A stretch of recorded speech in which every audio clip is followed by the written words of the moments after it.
Welcome to the second edition of Tune Diving Live. For some reason, I've decided to call it Tune Diving Live, even though it's not live, because it was initially, the idea was to make it live, but technology makes that a little bit difficult. But anyways, at least I'm live with the artist. And today, in the first edition, we looked at Unnerukam by Ashwini Nagamurthy, and that was a super fun session. And in today's session, we're going to be looking at really the song of the moment, the song Mayakirriye from the Sarigama original series, sung by Anirudh Ravichander, composed by Anivee, and produced and mixed by our guest today, Sakkthivel. So thank you so much for thank you so much for taking the time to do this. No worries, man. Love doing this. Great. We've been talking to do this for a while now. Yeah. I'm just happy that we could finally get to do this project, Technology makes this a little more difficult than it seems, but glad we could do it nonetheless. Yeah. The viewers won't know, but we had planned something like this around 6 months ago, perhaps something like that. Yeah. And then a song I had previously produced. Yeah, exactly. And then that didn't quite work out. And even to prepare for this, we had to. A couple of days ago, we spent a solid 4 or 5 hours. Oh, that was bad. That was bad. That was just too long. But hopefully it goes smoothly today without any hiccups. Yeah. So I'll stop blabbering and let's get right into it. So first of all, just to gain some context, obviously you were kind of brought into the project. So I believe Anivee had kind of come up with a rough sketch for the tune, and then he kind of showed it to you, and that's how you came into the project. Can you just explain, firstly, like what he showed you, what your initial kind of thoughts and feelings were, and how that may have changed as you worked on the project? Sure. So I can play you let me just find the demo he sent me, and then we can. That'd be cool. There. Yeah. Anivee initially showed me the rough scratch that he had used, that he had prepared, to get the song going and to gather interest from the label and stuff around July 2021. And me and Anivee are good friends. We had worked on projects before. The relationship started purely in a professional sense. But then we became friends, and now the music thing is just like a side thing we do when we hang out together, or when he has something and he needs me to help out. So this is the original demo he sent me.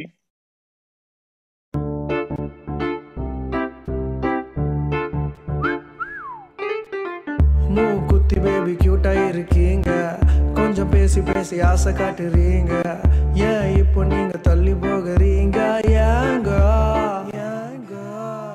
ஆமா நாங்க கொஞ்சம் local தாங்க போடுவோமே உங்களுக்கு love சாங்க கேட்டு புட்டு நீங்க love பண்ண வாங்க வாங்க வாங்க வாங்க மச்சுமா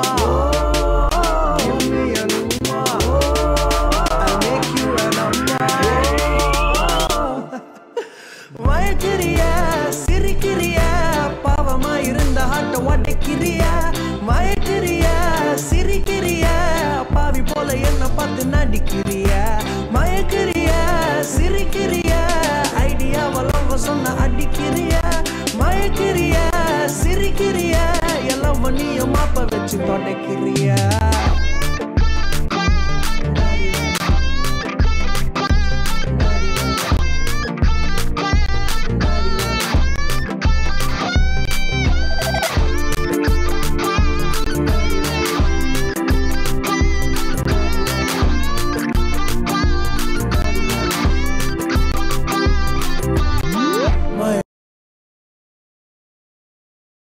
Okay. Yeah, so you get the idea. So that was the original sketch that Anivee had sent me.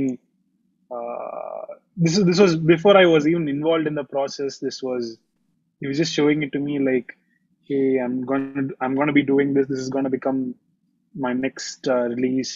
What do you think? And then we share songs, we share feedback on each other's work, and we just keep keep a very collaborative working relationship.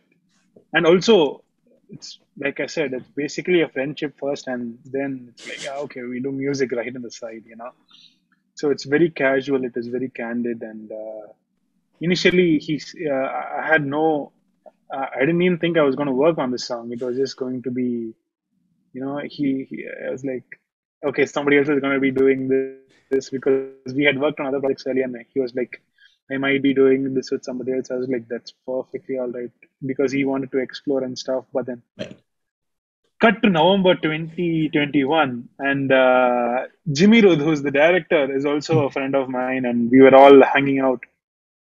And they were talking to me about like, oh yeah, dude, the song is moving on. Everybody's interested. It's gonna happen. It's gonna happen. And I was like, oh, okay, good luck. Good luck with the song. Hope it comes out well. And he was like, what, da? What are you saying? Good luck, da? You only have to do the song. I was like, I have to do the song. What are you saying? They're like, yeah, da, you only have to produce it and do everything and all. I'm like, hey, what are you saying, man? I'm like, so then Anivee talked to me and I was like, so what happened? You were supposed to do it. Who do you think is gonna do it? And he was like, I was like, dude, I thought you were going with somebody else. No, you only. And I was like, okay, fine. I had some time off, and this was a very interesting opportunity for me. And this was before anybody else was on board. I didn't know that Anirudh was going to be on it, or Mugen, or this was before it was anything. It was just a scratch between three friends. I was like, fine, okay, let's do this. It's just going to be fun. I had some time.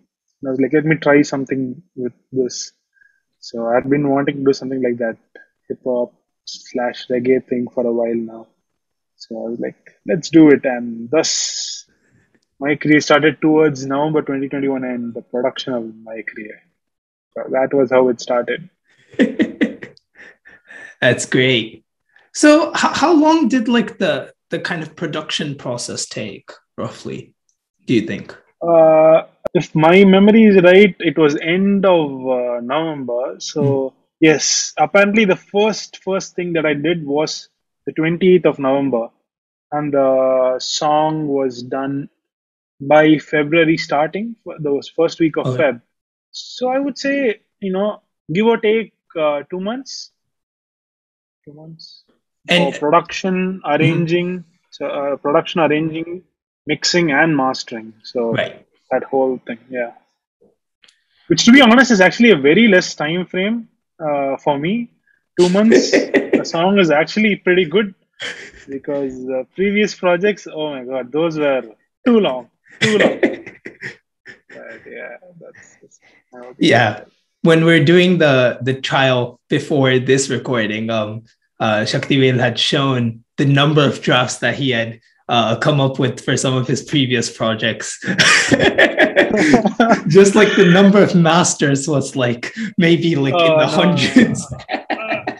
Yeah, that's the running joke. That's the running joke between us, the guys who work together. Like whenever we see a movie and the movie is like dragging out too long, or any scene where there's a lot of hesitation, it's like, hey, look, it's Shakti, and that's us trying to get the song from him.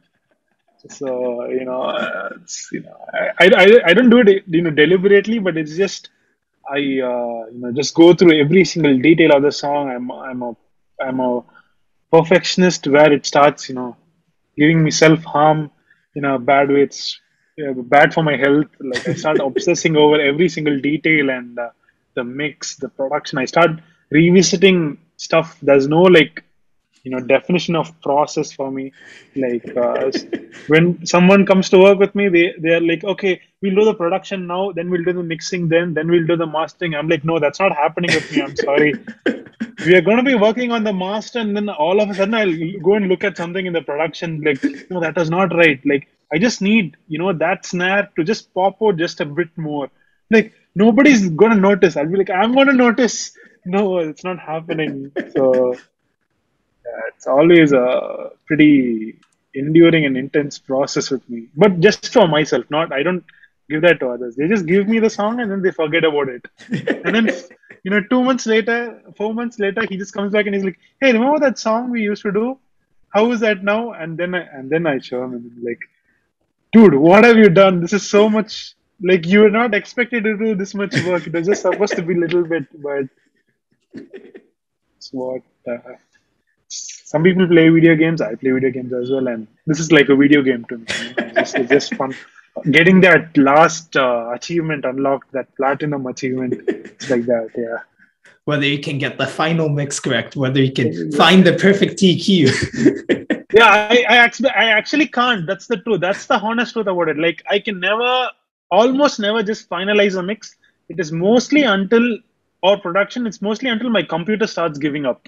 My computer is like, dude, this is enough. By technology capabilities, I cannot do anymore. Your RAM is hitting like 200, 400%. You can't open the project anymore. Just stop. Just give them the file. It's done. So that's the ending point for me. Yeah. Brilliant. All right. So let's see what you've done over those 2 months or so. There's quite a bit going on, as people can probably hear through the song as well. So let's just start with the beginning. Can we look at the opening brass? There's quite a few parts. Yeah. They were all recorded live, if I'm correct. Yeah. Right? All the brasses live. We have 2 trumpets, an alto and tenor sax, and 2 trombones. Mm-hmm. But here it's just 2 trumpets and 2 trumpets, 1 saxophone, and the trombone. So we have this.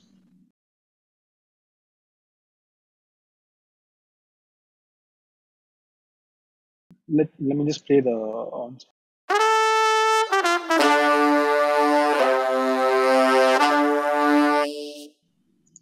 So there we have the 2 trumpets, Mm-hmm. the tenor sax, and the trombone. So let me just play the individual.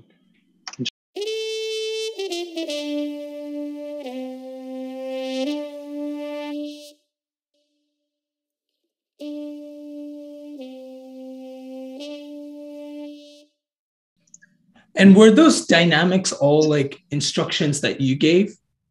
No. So Artem Koryapin, who played the live brass on this, we left a lot of it to his interpretation because we really wanted the a brass player's idiomatic writing for this. We just wanted his input, creative input, because that's the way we like to work, and I like to produce. Like delegate. Anivee is also a huge believer in this.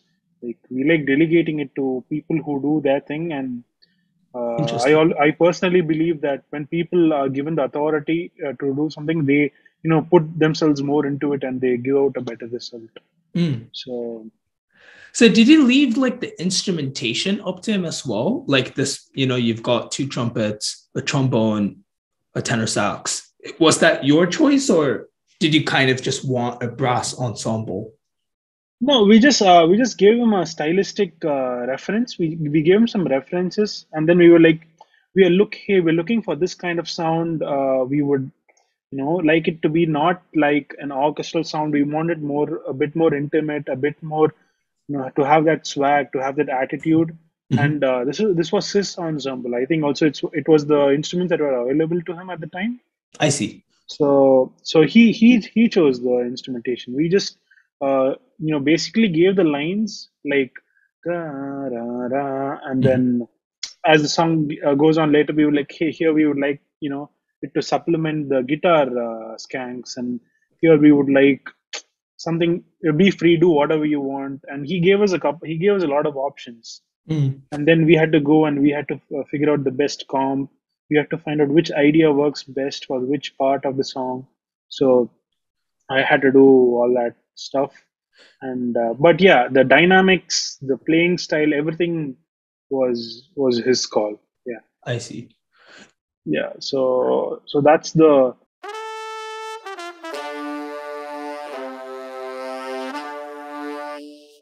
With this piano.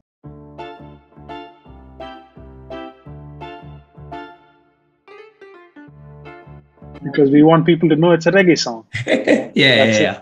They gotta know it as soon as the song starts. You have to know, like, okay, this is what the song is about. This is the feel. Get ready for this. We're going here. But yeah. What kind of patch is that? The piano. Yeah. I got this one from Anivee. It was in the original demo. So I think that's, an important part of producing is not just, like whatever has been done before by the composer in the scratch or whatever has been approved. It's not my job to, completely take away everything and start from scratch because they already like this. Why do I need to, one, it's counterproductive. So Right.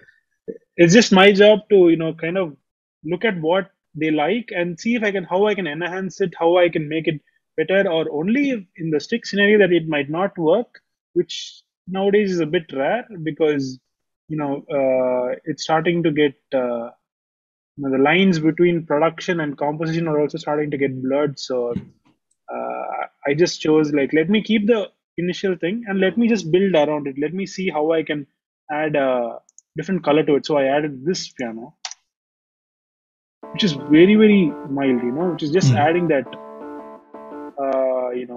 mid information that was kind of missing from that warmth. Right. Then we have these steel drums.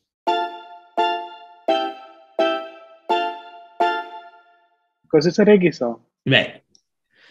Yeah, the steel pans are something that's played throughout the song, and that's live recorded as well, right? If I'm correct. So right here, I have layers. I have 2 layers.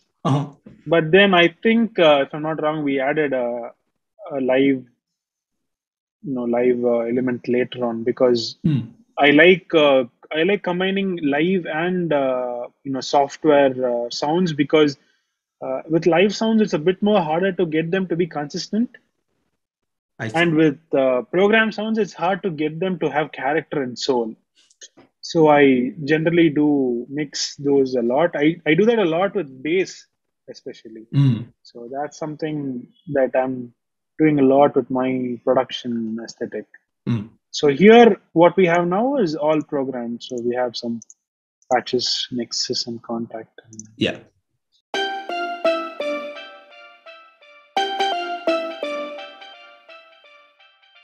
To give that really island reggae kind of feel. Yeah. But yeah, so that's the intro, and then we can go to the verse. Yep, sure. மூக்குத்தி baby கியூட்டா இருக்கீங்க கொஞ்சம் பேசி பேசி ஆசை காட்டுறீங்க ஏன் இப்போ நீங்க தள்ளி போகிறீங்க ஏங்க ஆமா நாங்க கொஞ்சம் லோக்கல் தாங்க போடுவோமே உங்களுக்கு லவ் சாங்க கேட்டு புட்டு நீங்க லவ் பண்ண வாங்க வாங்க. So yeah, pretty simple verse as much as verses go. It's just mainly Anirudh's vocals. We have the chords from the intro going on, and then the drums come in with the guitar skanks. So it's as simple as it gets. Yeah. It's mostly just kind of reusing elements from the intro. Yeah, exactly. Yeah. We just want it to be like a continuation of the intro, not necessarily another section, because we don't want to give out anything that is too jarring. Right. We just want the listener to settle in here. I've taken off the steel drums here because, it's about giving and taking those certain frequencies because the steel drum is kind of in the same place where the clarity of the voices, and I see. so I chose to take it out so that this would replace that and your attention would now go to the vocal. It would be front and center. Interesting. Okay. Yeah. Something that is interesting is in the rhythm, like the rhythm that we were doing initially. It was if you heard the demo, there's not much going on. It's just the kick.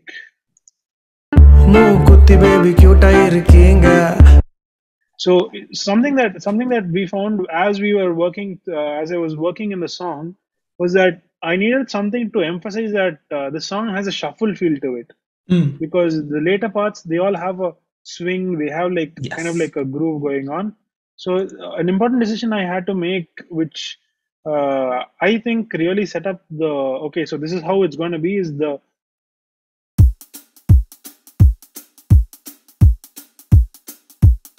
because without that it was too empty. It felt like You don't have anything to cling on to with just the kick. Yeah. So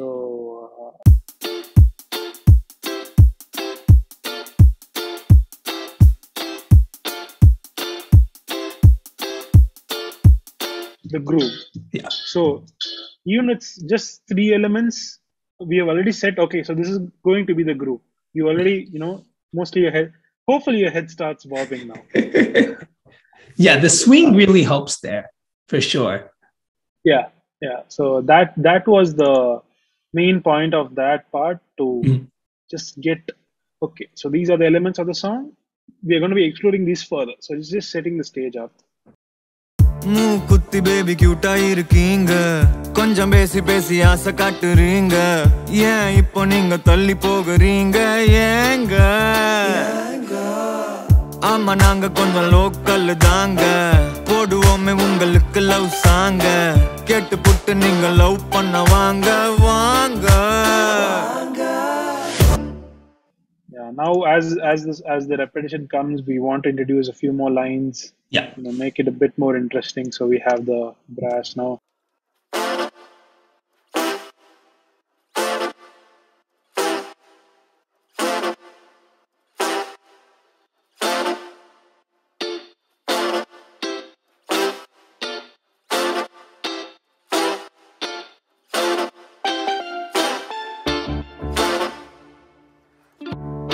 So if I hear it clearly, obviously I've got 2 audio sources going on, so it's a bit unclear. But if I heard it correctly, the brass is coming in every other guitar like strum. Yeah, exactly. Yeah, exactly. Because it's like too much of a good thing can be a bad thing, and we're just starting out, right? We're just starting out. We don't want to overwhelm, because brass also generally is, it's you need breath to play it, and playing something like pom pom pom pom could probably take it into another zone, like a polka kind of music thing, and we were not going for that. We wanted to be more laid back. If anything, we don't want anyone to like tense up with like, this is a bit more energetic, or it needs more focus, or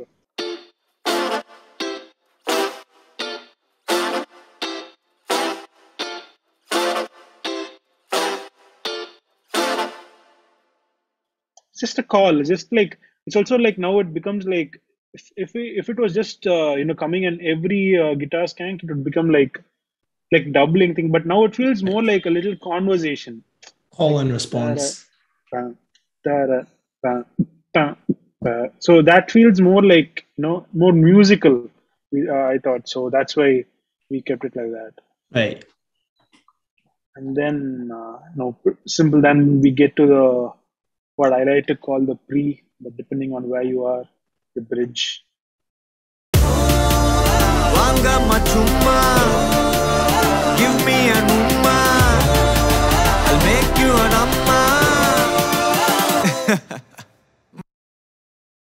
So here the vocals really start. Vanga, Vanga machumma, give me an umma, I'll make you an amma. So initially it was just Anirudh's vocals in the center, with the ending, the cadence by the background kind of gang Anivee vocals at the end. But now is the first time we are introducing, a wide, nice, big, stacked Anirudh vocals, and the occasional, there are a lot of layers that we'll hopefully get into later. And then I really start bringing out the production here, as I really want to contrast the previous part, but the previous part was more like giving you time to settle in. Okay, so this is what's going to happen. And now it's more like, okay, we're getting close. Are you ready? It's time to get excited. That's the whole point of the pre-build, however you want to call it. Right. So we have.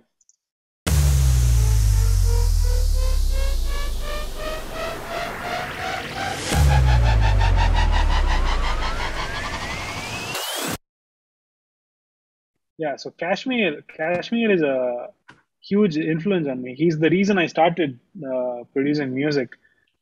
I've met him 3 times now, and I've told this to him. Yeah, I've met him 3 times. He's for a very, very, very long time.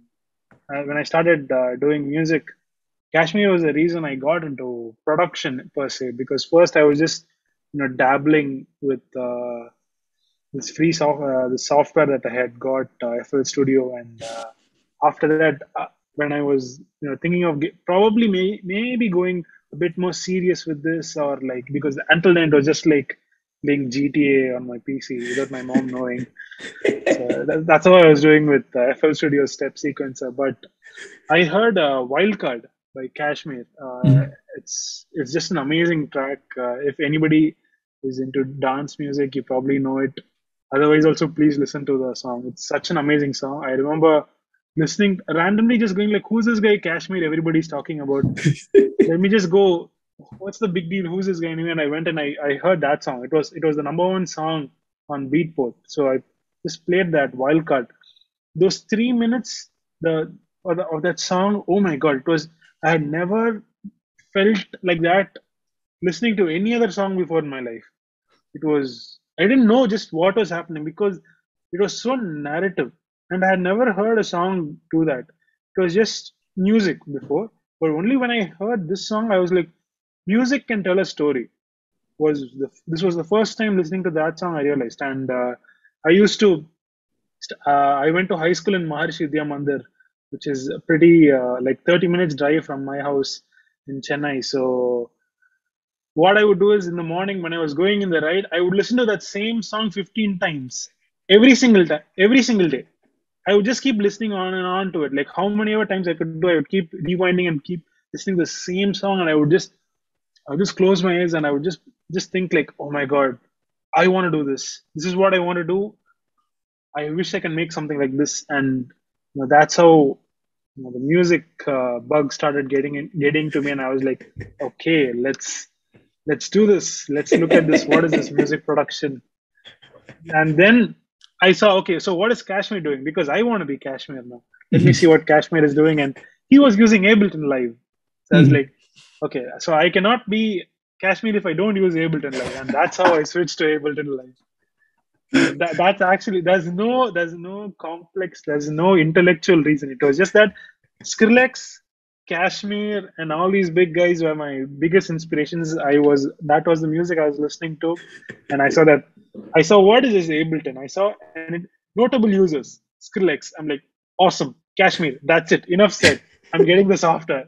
That's it. No need. End of discussion. So I got Ableton, and I was like, I actually had Ableton before because the way I started getting into production even earlier, this was before music was serious, was I was doing these things called launchpad covers. So you could like cut up songs. I used to do this in school so that my friends would like me more. So I would get I would get popular songs and I would cut them up, chop them up inside Ableton, and then you can assign a button to each of this thing, which had like 64 buttons. And by playing them, like cool lights would come out, and it seemed like you were performing. It was like the new age keyboard and stuff. Yeah. And I was doing that, and that's how I got into. Okay, so there's this thing called a kick, which happens on every downbeat generally, and then there's a thing called a snare. There's a bass line. Oh, there's a bass. I had never heard bass lines before in my life. I was so confused what bass was. I had no idea what bass was. Only when I started getting this, I was like, okay, there's something here. What is this? Why is there a difference between my music when I was starting making it out, and like Skrillex and Kashmir? Why do their main like hooks and drops sound so big? Okay, it's this thing called a bass. It's a bit hard to hear for the for the casual listener. Some amazing, I know some amazing people around me who can listen to bass lines being a cash listener, but I can't. When I was a cash listener, now now only I start appreciating it more. So that's how I started getting into this. So Kashmir is a huge influence on me. So whenever I need a quick fix, when it's just it's a sub drop. There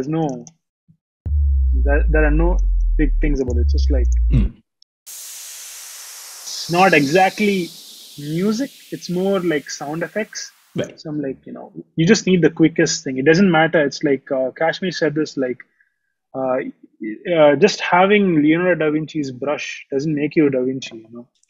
It's the artist. It's not the tool. So it's how you use them.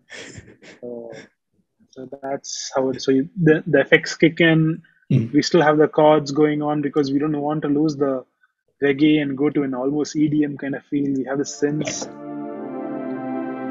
We just slowly start.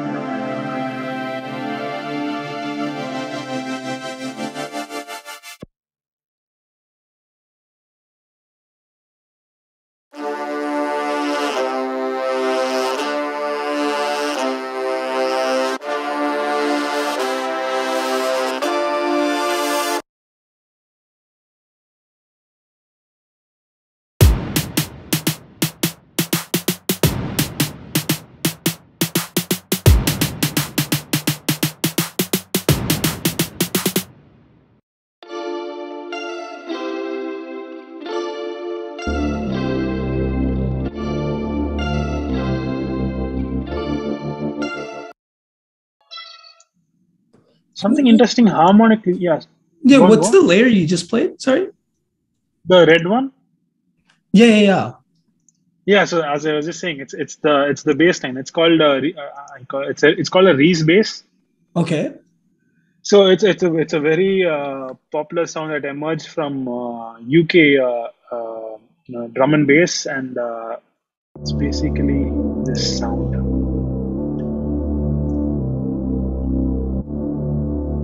The producers who want to see what I'm doing, just copy. So what it basically is, for those of you who are interested in synthesis or whatever, is two saw waves that are slightly detuned, and then they start interacting with each other because of the slight variation in pitch, and it gives like this almost detuned layer. So as you can see. Oh, interesting. So if I take this off, you'll just hear.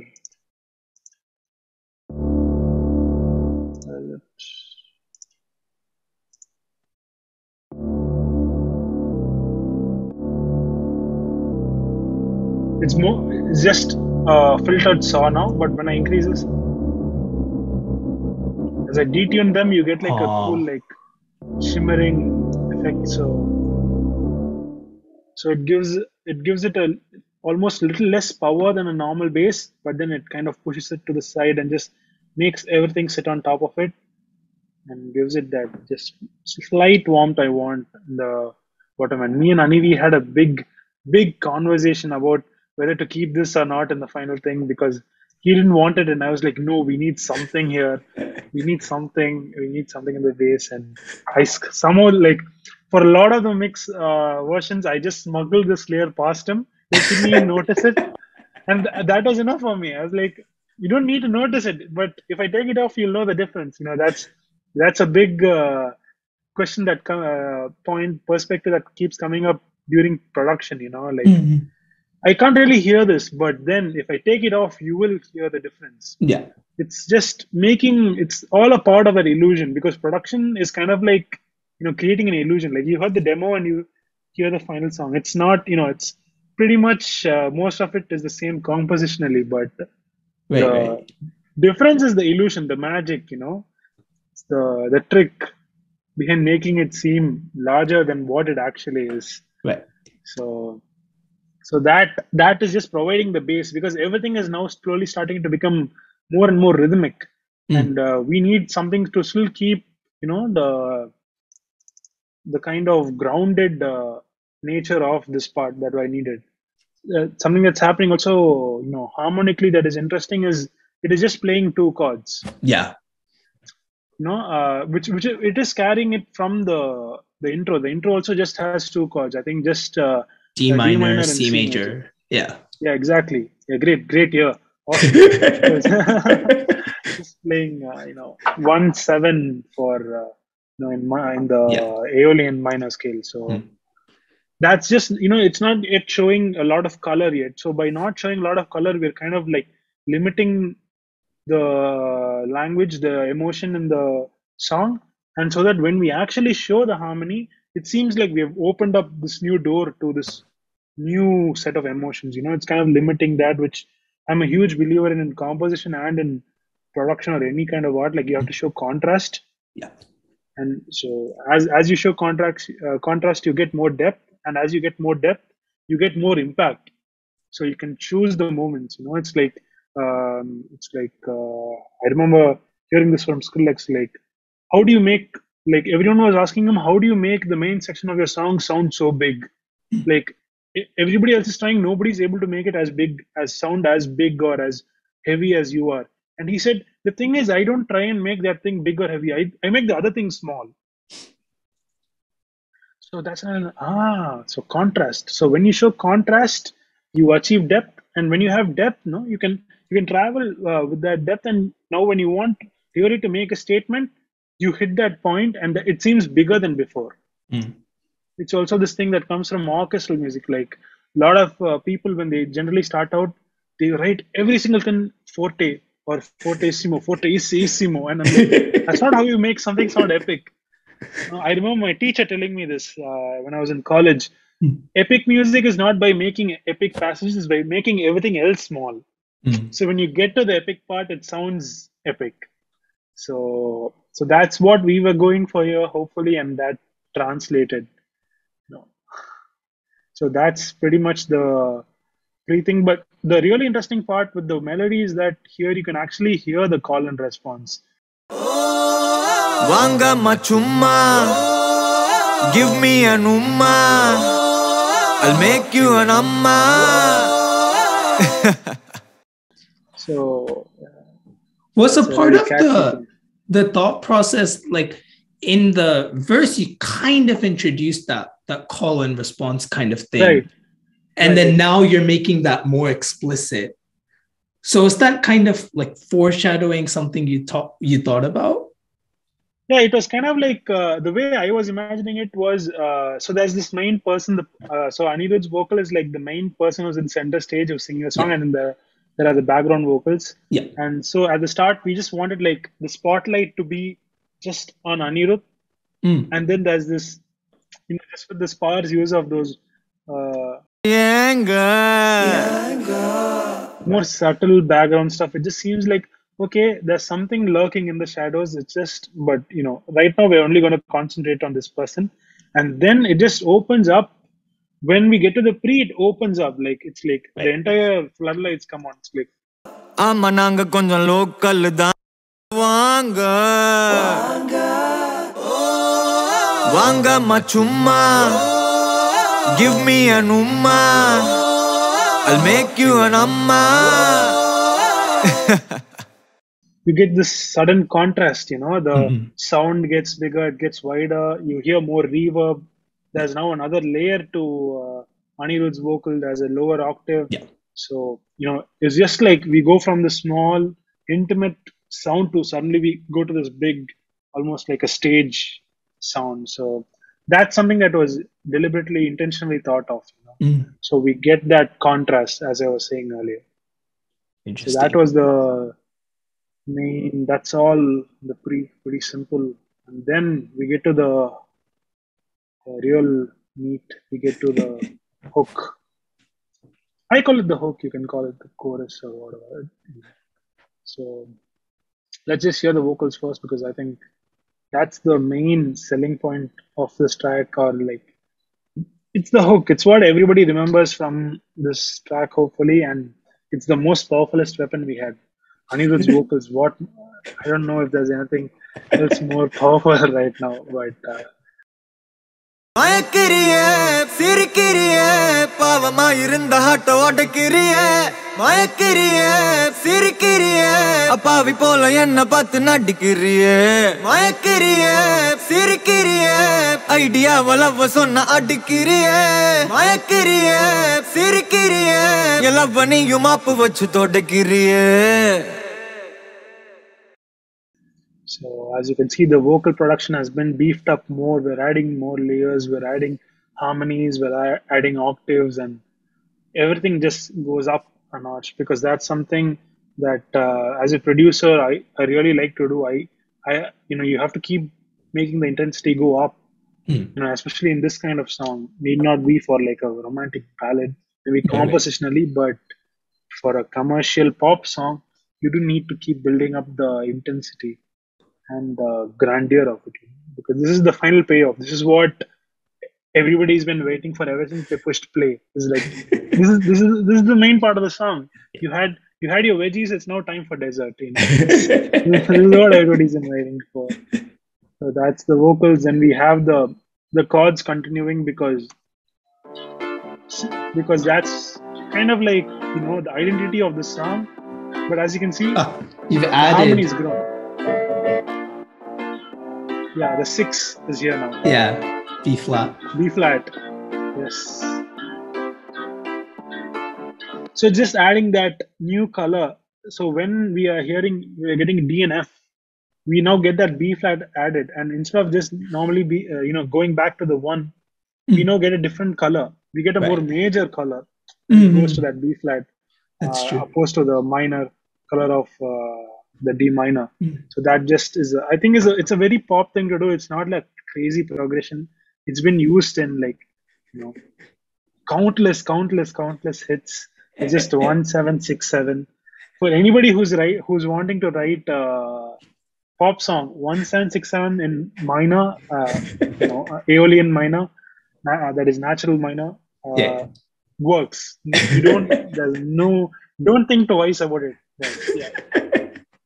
You want to be adventurous with it, of course, do your adventures, but this just works. So here, as you see, as we introduce the 6, we now have this new color, and this is the thing that we were holding on to from the start of the song. We don't want to give this away just yet. So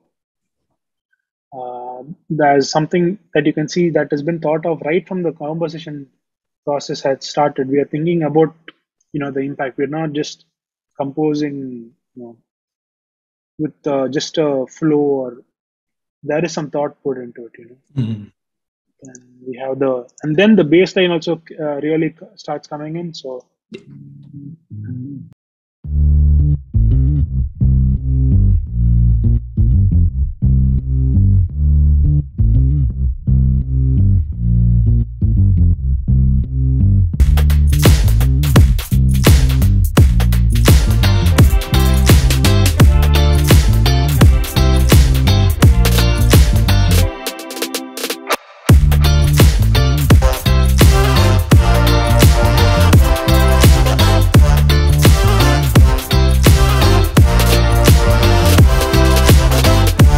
So see, that's the bassline has now really funked it up now. Chris has really funked it up, who played the live bass on this track, so that it really complements the groove, which is just like a 4 on the floor, a constant groove. But we need something to really fill out the spaces in between, so that it really complements. Like you can just listen to the song just with the vocals, the rhythm, and the bass, and it already sounds really good. Mayakirriye, sirikirriye, pavama irundha hatta odakirriye. Mayakirriye, sirikirriye, apavi pola enna pathu nadikirriye. Mayakirriye, sirikirriye, pavama irundha hatta odakirriye. Mayakirriye, sirikirriye, apavi pola enna pathu nadikirriye. So for a long time, that was the version we had until the brass came and just took it to another level.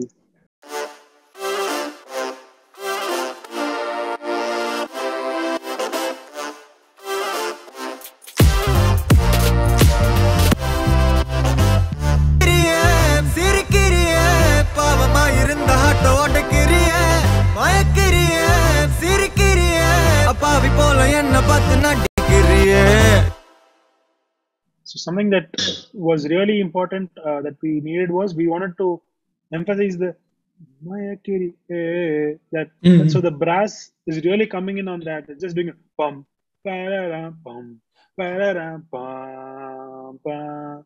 So we wanted the brass to emphasize that part of the melody alone, so that we get again that nice contrast. We're reinforcing one part of the melody while letting one part of the melody just have just a stab.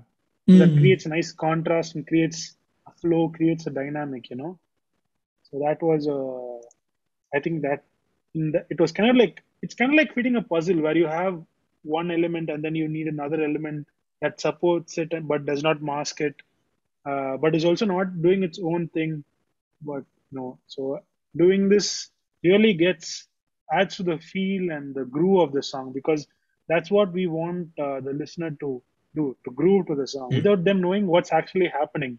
A lot of this is just subconsciously happening, because you get the strong downbeat, you get the offbeat of the guitars, then you have the groovy bass line which starts making you want to move, make you want to dance, and then the melody which is just catchy. So, yeah. That's a very interesting thing.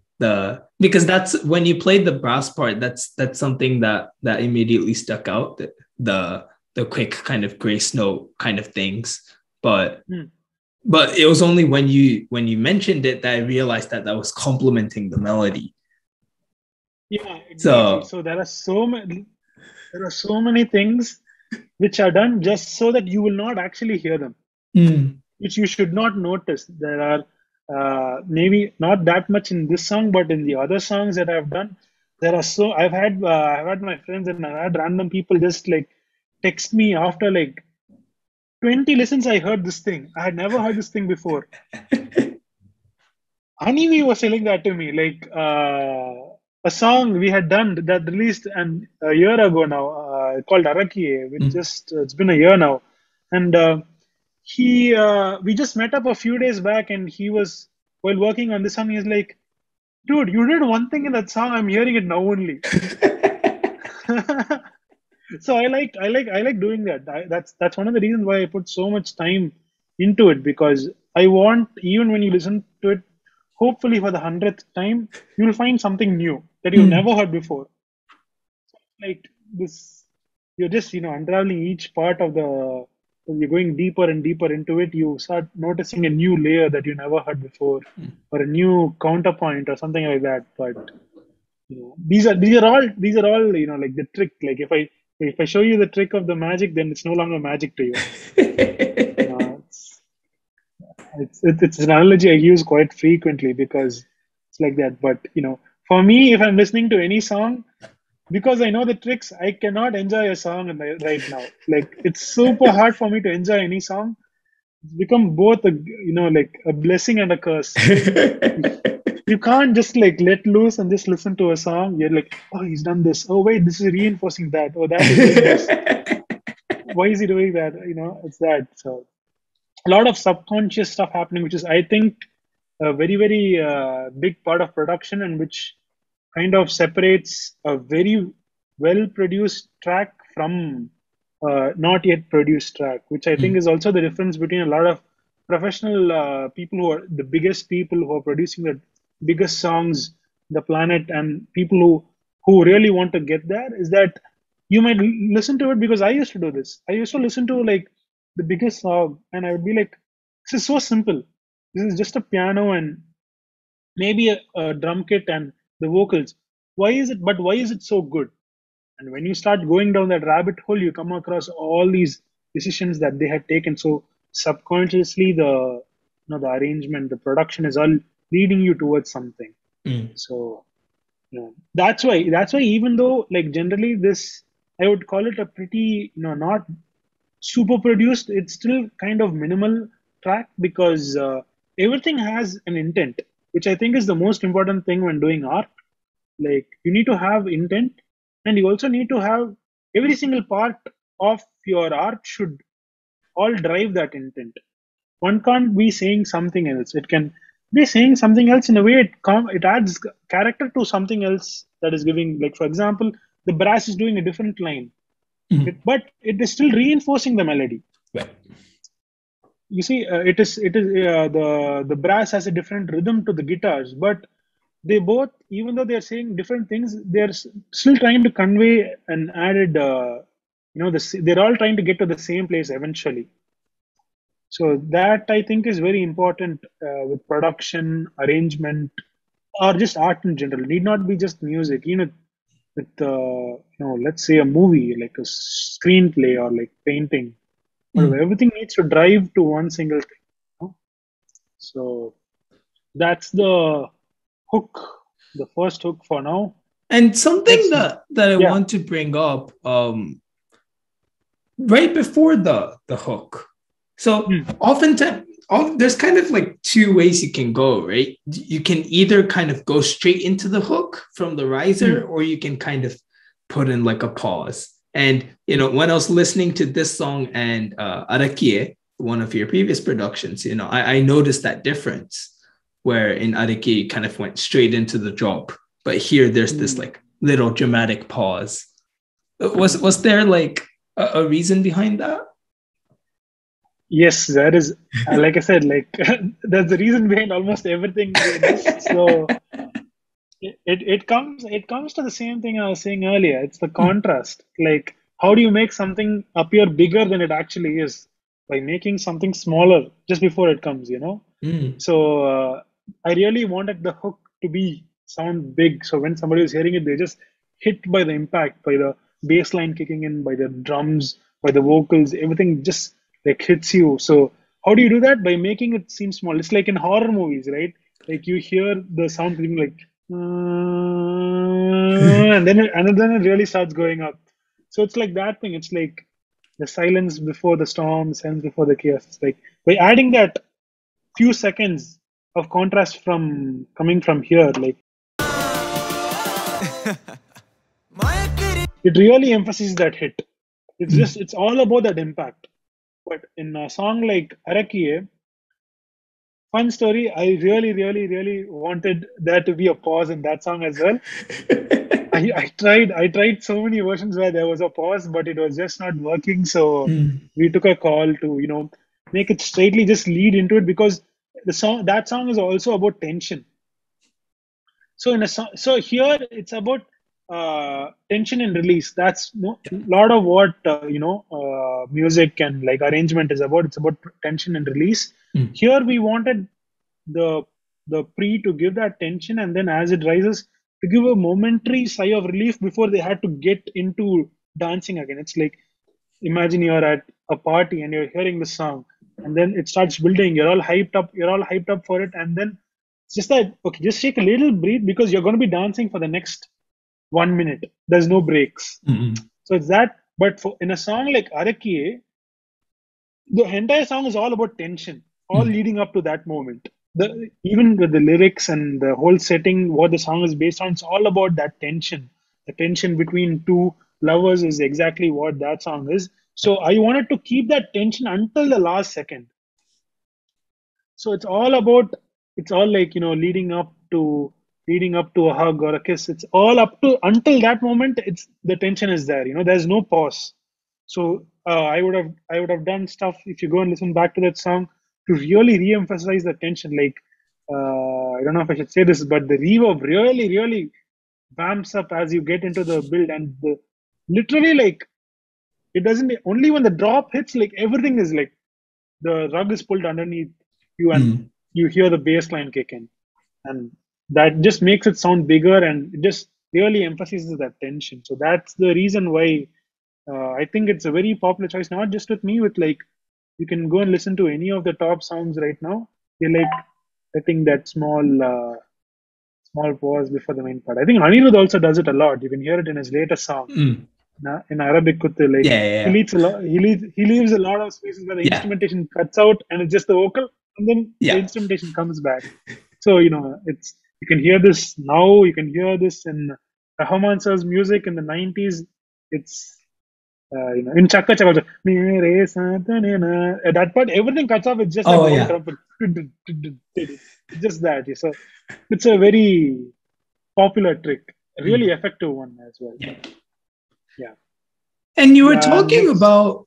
Sorry, were you saying something? No, I just said, so should we move on to the next part? But yeah, go on.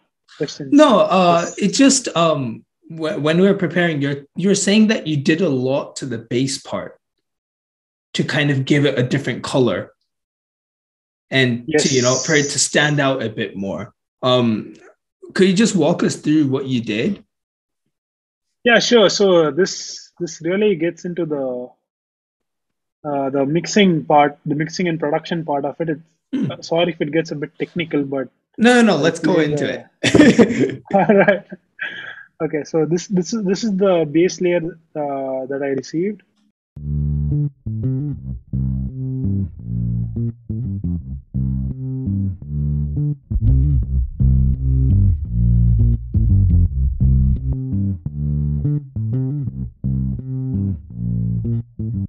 So as you can see, big, huge difference, right? That's because something that I noticed was, as you can see the waveform here. So generally for bass lines, you want to keep it as a sine wave. Okay. Because a sine wave has the most natural curve, and it has the most displacement for the speaker to move.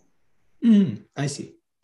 So by making it, because as you keep going to a triangle and a digital sound like a square wave, it's just like that, you know. So the speaker is not really moving; it's just alternating between like a switch. But a sine wave is more like a continuous movement. So when there is the most movement, you get the most air being pushed out from your speaker, and this gives it a lot of. If you also want to see it from a from a timbre perspective, a sine wave is just the fundamental, right? But a square and a saw wave have harmonics in them. So if you know the overtones, so they have like, if let's say I have a 100 hertz sine wave, it's just 100 hertz. There's nothing else. But if I had a saw wave which is playing the same pitch, there's going to be 100, 200, 300, 400, and so on. So what happens is it has more color than a sine wave, but the ratio of the fundamental, which is actually the bass note, has now decreased because there are so many other tones that it needs to fit. Interesting. See, so that's why generally when somebody says sub bass or low bass or whatever, it's a sine wave. It's the most cleanest sounding, the biggest sounding stuff. So that's why if you hear, let's take the subprop that we saw earlier from Kashmir. Like if you see this, right?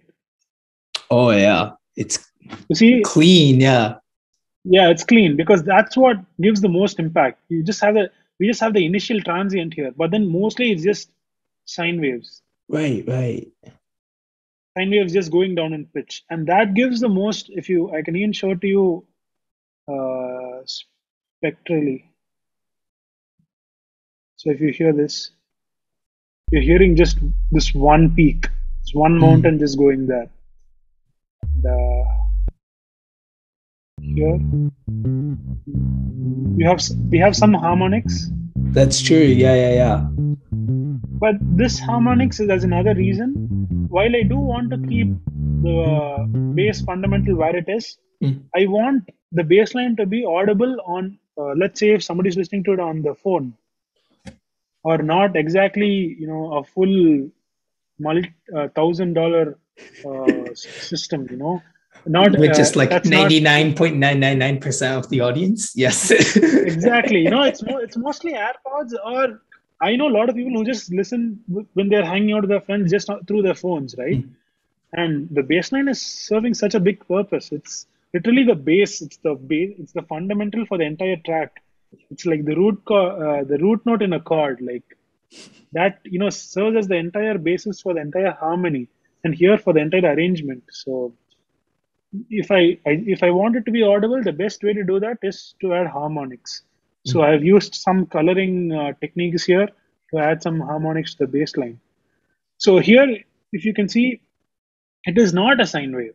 The bass line that was given to me, the tone was not a sine wave. It was interesting. I don't know what happened, but this was the bass line I received from, because I think the engineer there was some issue there. But generally, when you're recording or when you're engineering your basses, if it's a live bass, you generally want it to be more towards a sine nature, and then you can add your harmonics later, because that's only going to give you that nice round bottom bass area. So my first issue was I had to somehow bring out the bottom end, because if you listen to it without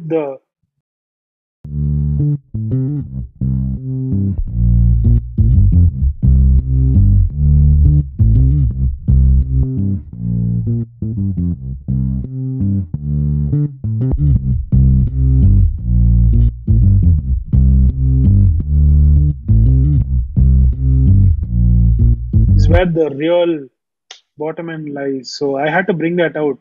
So getting into the processing now, I did some interesting stuff. So always, the low bass, keeping it in mono. Then I used some. This is a bass amp emulation from UAD. And then I have some sub synthesis. So anyone who's familiar with synthesis, a synthesizer synthesizes tones based on the fundamental. And the wave shape you choose, it synthesizes tones above the fundamental. But a sub synthesizer does the opposite. It generates tones below the fundamental. I see. So if there was, let's say, 100 hertz fundamental, and I had a bass line at 100 hertz, a sub synth would generate 50 hertz, 25 hertz, and 12.5 hertz, and so on. So because I wanted the low end was not enough for me, I wanted it to peak out. I used this sub synth. We have some cleaning up. We have some compression to open to even out the performance.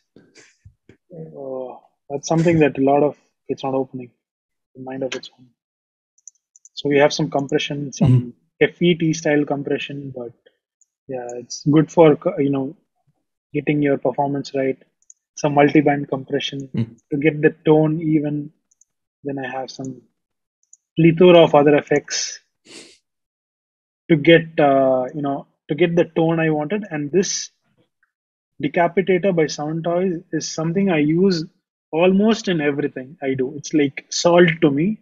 So this is that harmonic color I was talking about. So this is a saturator. So this saturator makes the bassline audible through even the smallest speakers, which cannot produce that 50 hertz. This makes it audible. So, and it gives it that analog flavor in a world of, because this is a completely digitally produced track. Yeah. And purists might argue that there's nothing like analog, the sound of analog. So this just tries to give it that analog feel, have some cleaning up stuff, then final limiting to get an even performance. And yeah, a consistent, dynamically consistent and strong tone is the secret to any good bass tone, not bass line. But yeah, so I had to do a lot of work, a lot of experimentation. It might look like, okay, I just arrived at this the first time, but I had to experiment with the color and the tone and the sound a lot to get it to a place where it not just sounds good on its own, but with any piece of art, like it needs to complement others and not fight with other elements, but just supplement them. It can't fight with the drums, the kick, for example. So right. I have to now go and carve out a space called sidechaining. Whenever the kick hits, the bass has to go down. So having to do that, all that, it took a lot. So the bass is sidechained against the kick here.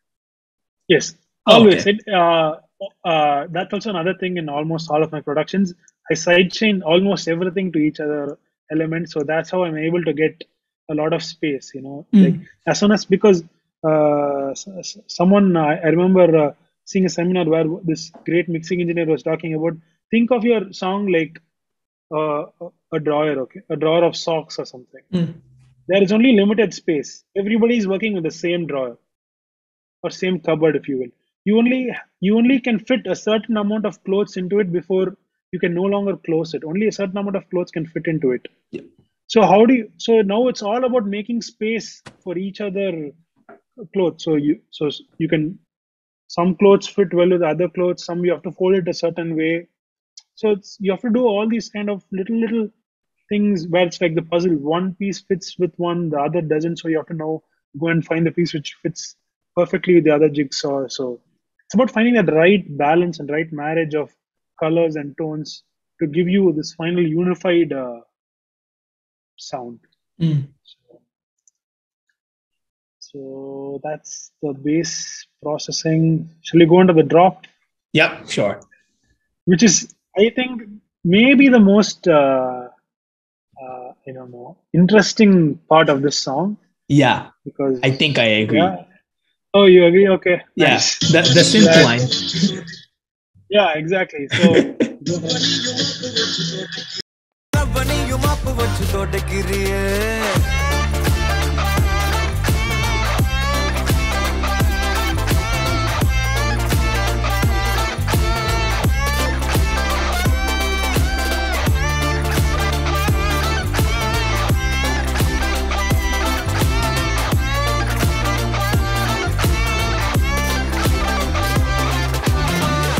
So first things, always the bass. As you can see, there's a big contrast from the hook bass line to the drop bass line.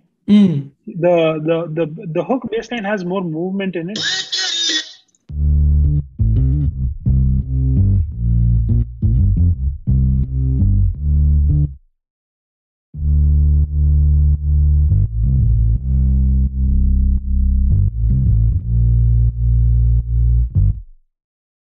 Well, now I can feel the sidechain. Yeah, it's because something that I see that's being done often is generally sidechain is done. It should be done very tastefully, where you don't hear the sidechain when everything is fitted together. So it could be stylistically done where you really want to the audible pump like Titanium by David Guetta. If you hear that, that's like. So that is a stylistic sound. If you want that, that's awesome. But otherwise, for a general arrangement and mixing purpose, you generally don't want to hear the sidechain audibly. So if you hear it with the kick, which the bass is being sidechained to,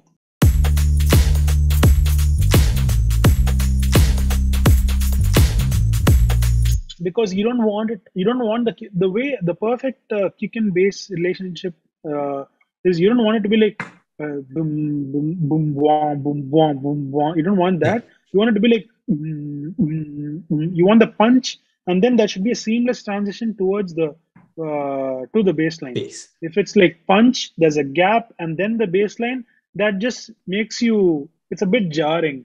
I find. So you have to a lot of weeks can go into just getting the sidechain right, just making sure the kick just punches that hole in the bass and goes off, and then the rest is filled.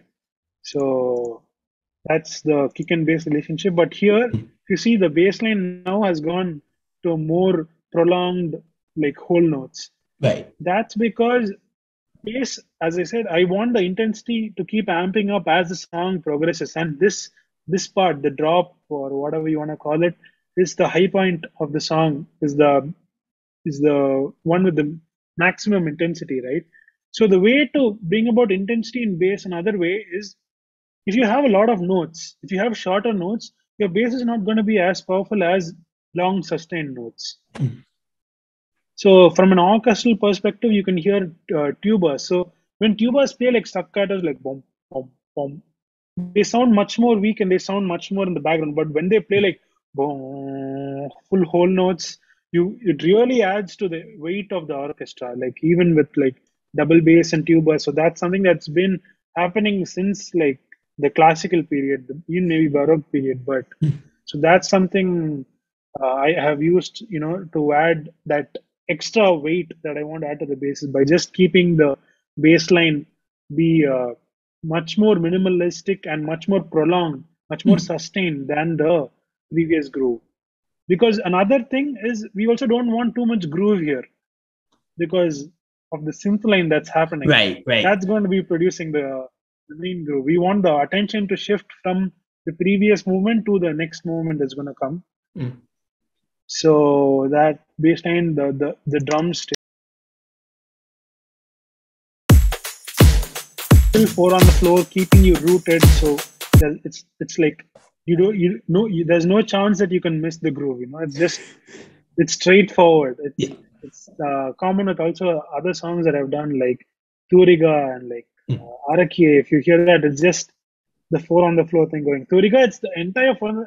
There's no change. The song starts, it's four on the floor kick until the end. That really, a lot of people told me that I really like the drums in that. It's because it just keeps you rooted. There's no confusion. You can just forget about it and just keep moving. Maybe focus on the melody, focus on the emotion, focus on the harmony. So that really keeps stuff simple. You cannot go wrong with 4 on the floor if you want good driving backbone to your song. Then we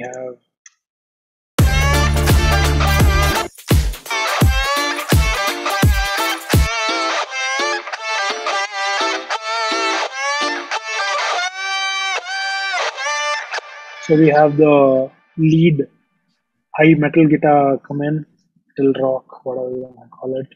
That's a lovely line. You like it? Yeah, I like very it. Conflicted.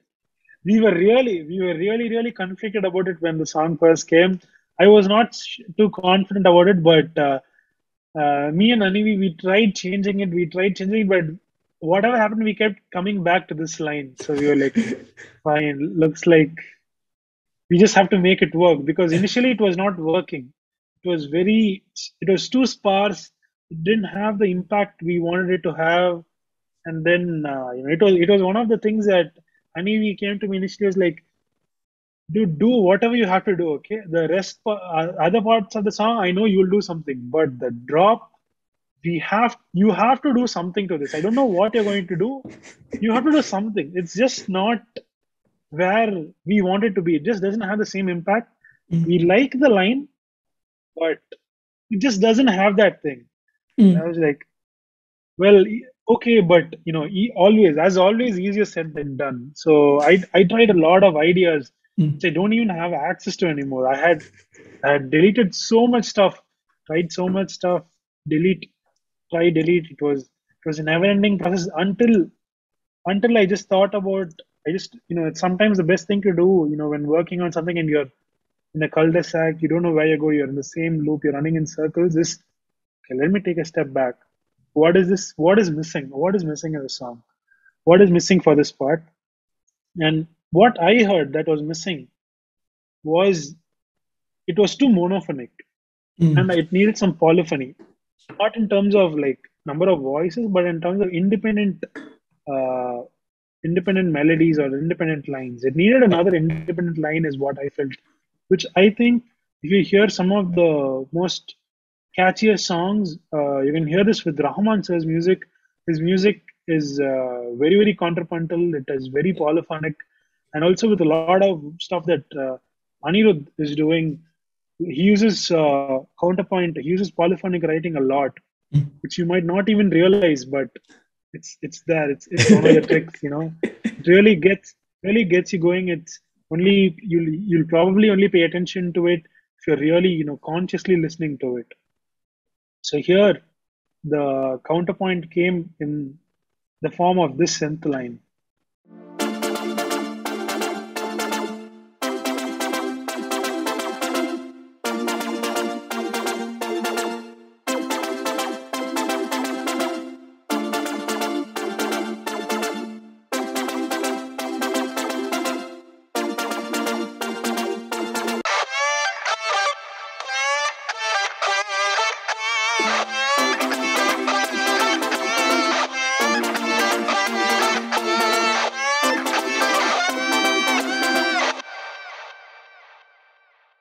So you can see these two melodies, voices, however you want to call it.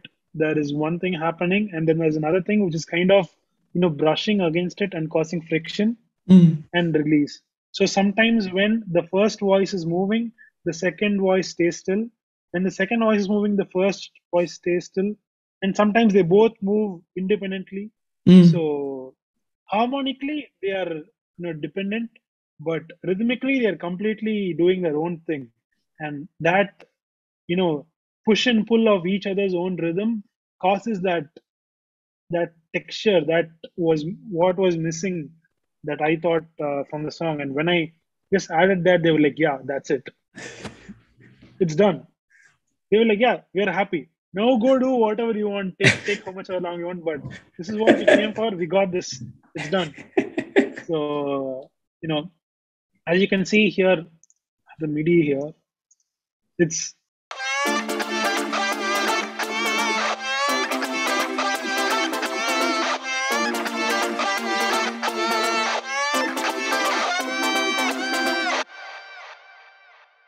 so it's still, the same 1767, Yeah. but there's some voicing, some through vertical harmony. I'm trying to get it to sound coherent, to sound as clean as I can, because it's already a very, very, very busy part. So making each sound as clean as it can is something. There's also, I'm becoming, a lot of people are telling me that I don't know how you do it. It's like everything sounds so clean, but it still sounds very impactful. So a lot of it is not just the tone; it's also from the way, for example, you harmonize the way you harmonize a synth chord, for example. You leave a lot of All of space this. between the first and the second voices. I'm sorry? You leave a lot of space between the first and the second voices. Yeah, exactly. Because that's how you learn this also when you're learning, traditional music. They say like, how do you differentiate melody from an accompaniment? You can do stuff like pitch, dynamics, articulation, range, and you can use all these different techniques to make sure that your melody and your accompaniment, there is a clear separation. There's a forefront, and then there's a background. So that's how I achieve this. That's how you should start thinking. You should start thinking about, okay, the lead guitar is in this kind of high mid kind of area. I'm not going to touch that area. I'm not going to think of any elements which are going to occupy that same area. So if for example, if you heard in the demo, there was an initial idea to have like a voice kind of call and response thing.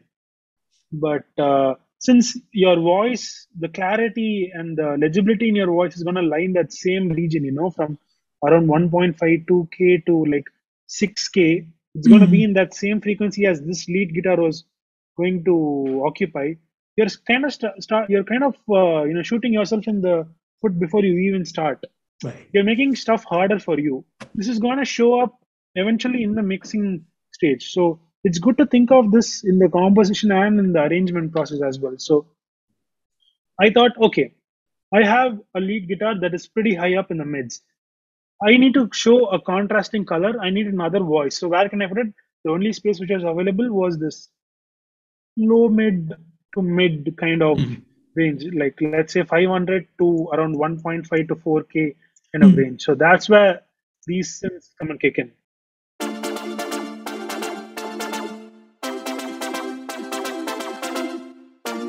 And if you're listening to this in speakers, you can hear this. This is a technique that I love to use when I'm mixing, producing, arranging anything. Like,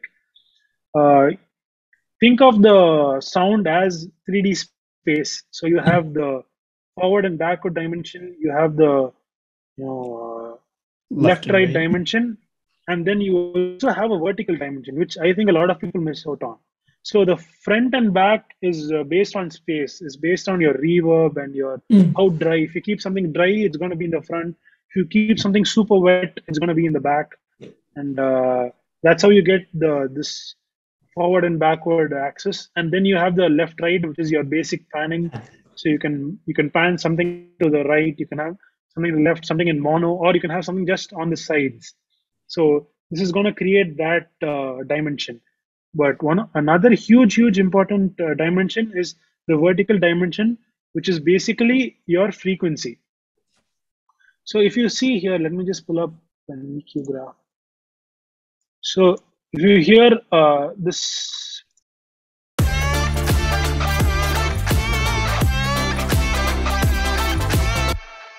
you have this complete.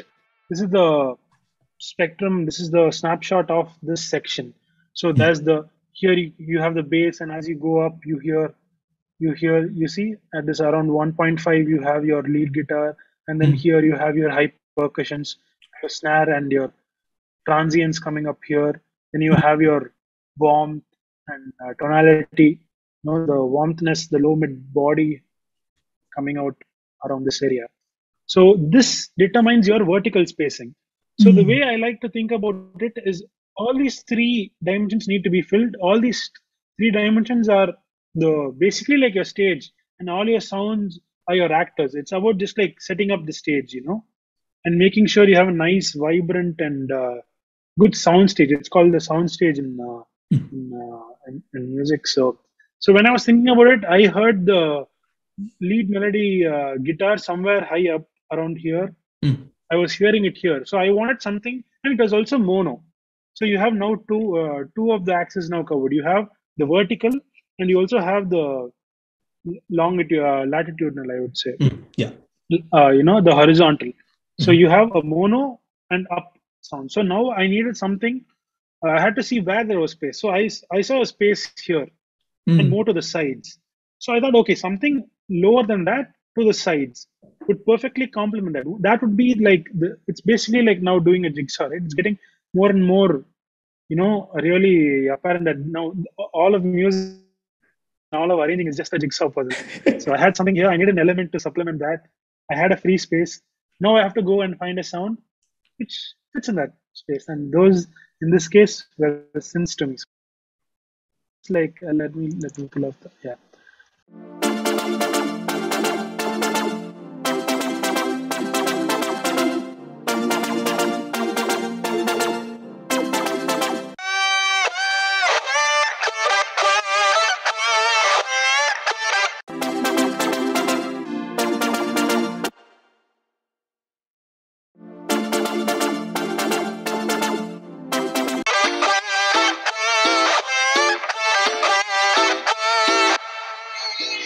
So by doing that, now I have two elements which are going to cause friction compositionally, but from a sonic perspective, they're just going to fit in together as much as they both can. So I think that's a really helpful way to think about arranging, composition, mixing when you're just assembling stuff together. That can be really helpful. Thinking of it in a visual perspective. So I have the synths. I have 5 layers, which also is becoming something that is a common aesthetic in my productions. I like layering up my sounds so that I have a lot of contrasting colors. I have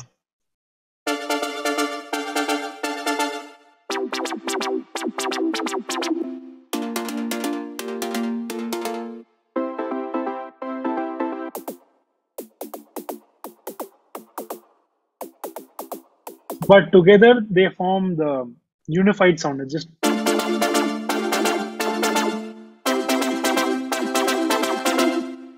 very interesting.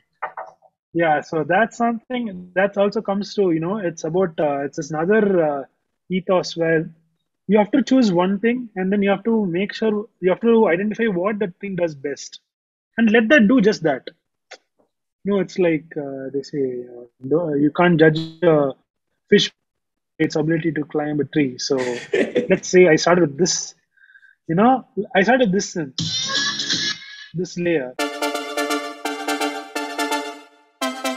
This sound is a bit more on the higher end. It's a bit more wide and it's a bit more on the back. So I have this part of my sound now. So I have to think about, okay, what parts of the sound that I'm going for am I missing? So let's say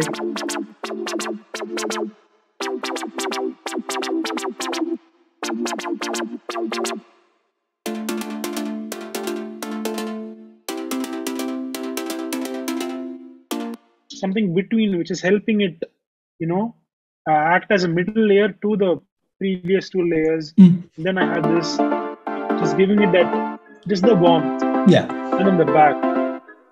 So when I have all these layers come together, and I have this also, this one, which is just giving it that high. It's almost like a synth percussion kind of thing. So when I add them all, whichever space I wanted to fill for this synth layer, I'm filling those spaces. And this gives it a very big sound, which is not possible with just one sound, with just one layer.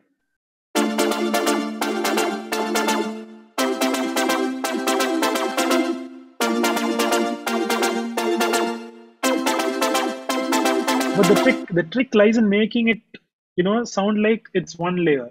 The good layer, in a good layering, you cannot hear the layers. You hear one unified sound. So that's something. Because I come from a dance music background, that's something I had to really get. I had to get it right since I started out. But there's also a lot of layering going on in the percussion, which hopefully we'll get onto next, and I'll show you more there. So that's the main part that has some additional harmony, warmth, and stuff. It's just more, like production stuff where I want to fill out certain gaps. That because the voice is now gone, and the voice takes up such a huge part of the frequency spectrum, I now need stuff that is going to, not make it seem empty once the vocal goes out.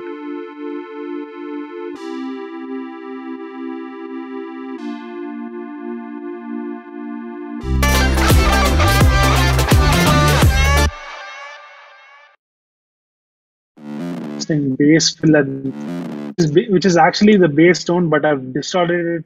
I've added like this. Oh yeah. Fuzz.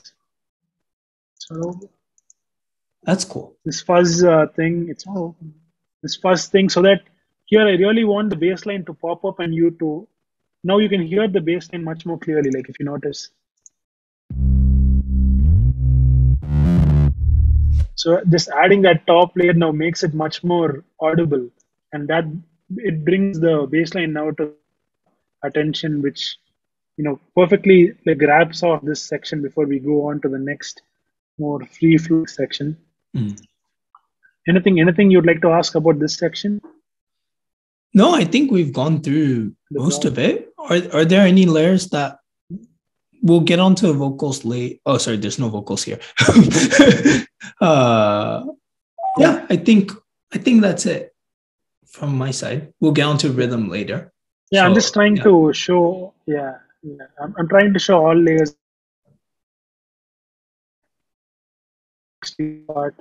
Mayakirriye, sirikirriye, oru ora paarvayala verikirriye, tadukirriye, tavikirriye, rendu vaartha pesita morakirriye, ஏண்டி அவ்வளவு அழகா இருக்க பார்க்க ஆகுறேண்டி நானும் கிறுக்கா ஆனா நானும் கொஞ்சம் open. So that's the bridge, and we get back. We now have this the biggest change here, I would say, is the rhythm.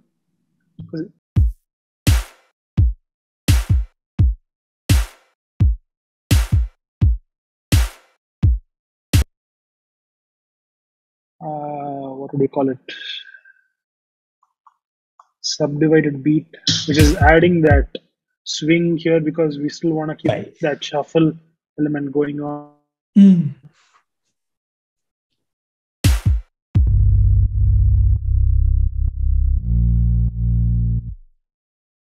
Exactly, because having a max full intense high on section it sounds really good, but the thing is it's very tiring. It can become easily tiring when you have your entire all the elements firing at full cylinders. Can become really tiring to the ear. It can sometimes even cause people to stop listening to the song, and we don't want that. So we want a section where everyone can just breathe, just take a second, just take a bit of air, just relax, and just really opening up. So this part feels really open, like play without the instrumentation, like.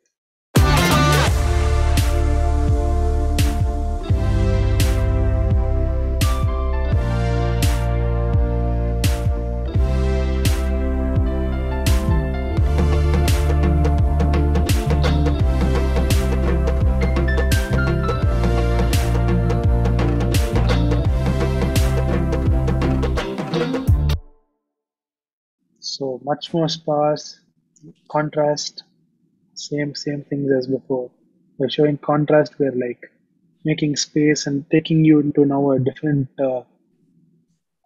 sound stage perhaps.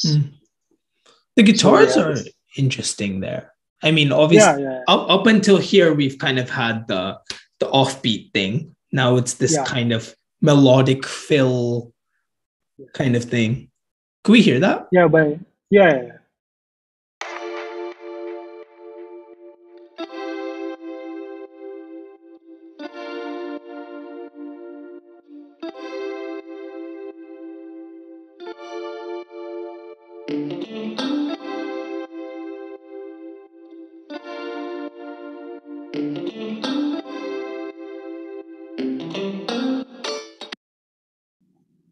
So it's much more. The skank has gone, so that kind of groove is no longer there. We are giving you a space to breathe, and then it's just more about the harmony. It's more about texture here, It's more about the color here. Then we have the synths, which the guitars and the synths are now working together. I had to reinforce the guitars.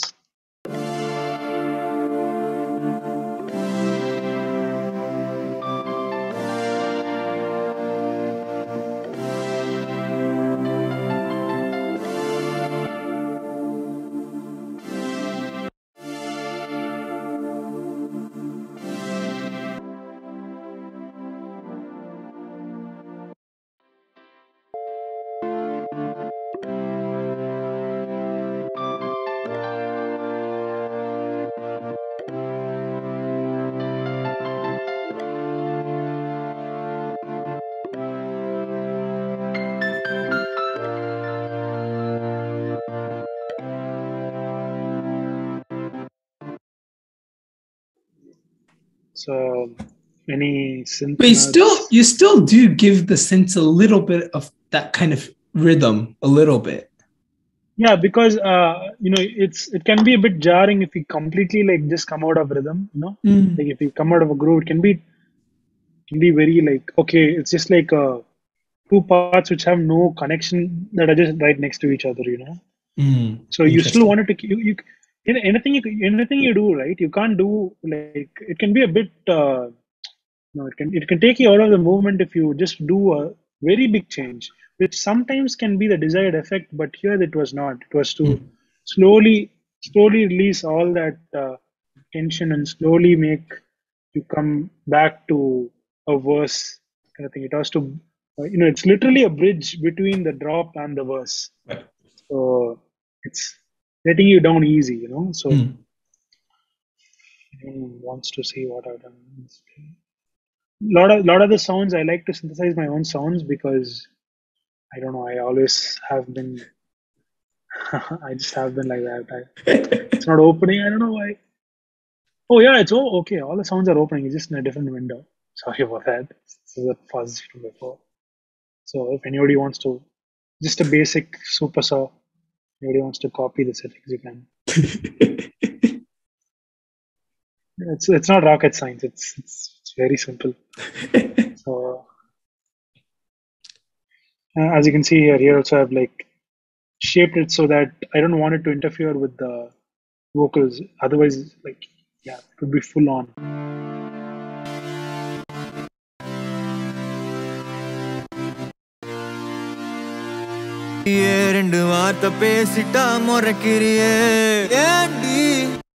Mayakirriye, sirikirriye, oru ora paarvayala verikirriye, tadukirriye.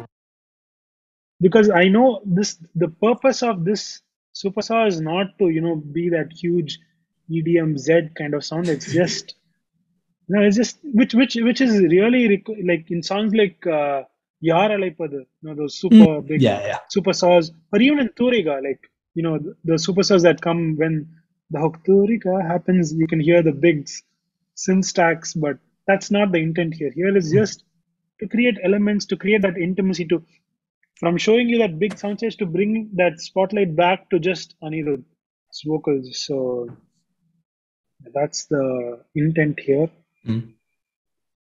So we have that, and then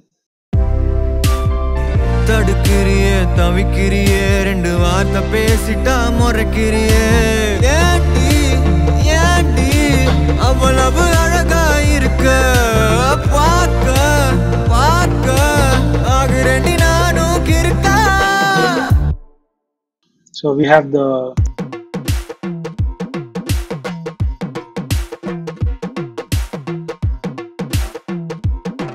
because it's a pop song, but it's an Indian pop song.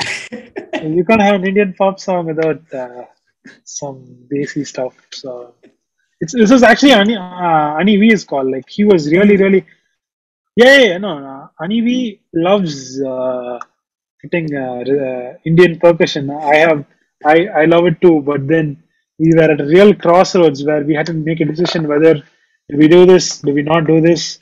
And then we were not able to make a call, and then we saw the visuals, which is actually a huge part because we are writing, this is going to accompany the music video, and we had to now try to complement the video as much as we can. So just sounded like the visuals really kind of wanted like this rhythmic, ethnic sound to it.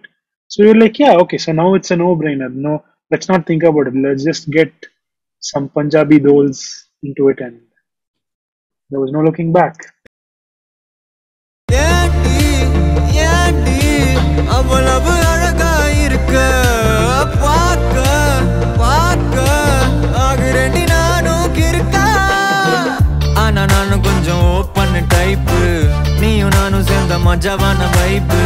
Baby, I just want you in my life as a wife.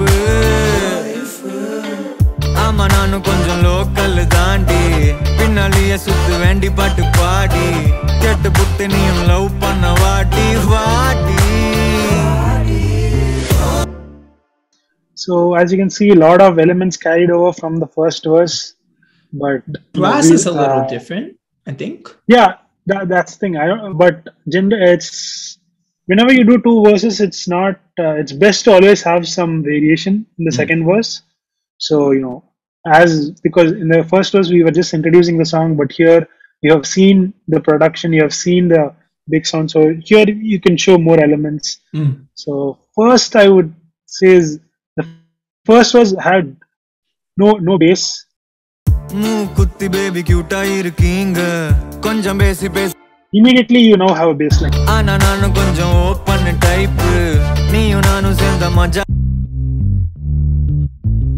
in my which is kind of reminiscent of the hook bass line. So ana nanu konjam open type neeyu nanu senda majavana vibe. Baby, I just want you. Ana nanu konjam open type neeyu nanu senda majavana vibe. Baby, I just want you in my life. Which was the intent even from the previous section. So the intent stays the same, but the presentation has now changed.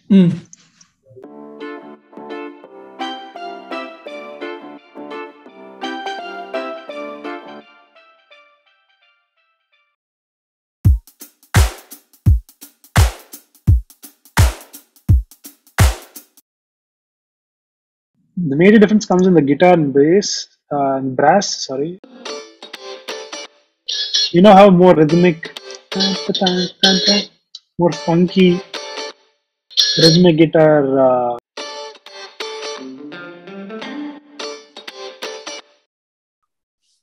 Yes, right.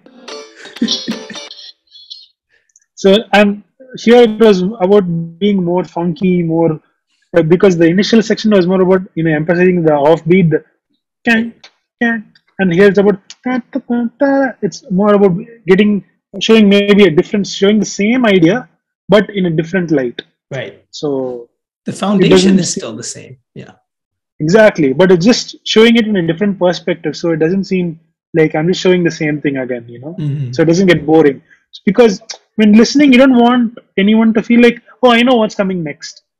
You always want to keep the listener on their toes. You don't want them to feel like either like I've already heard this before, or like I know what's going to come next. Oh, okay, it's the same thing. You want to keep the listener on their feet. Sorry. Yeah. And the brass, which is major addition now.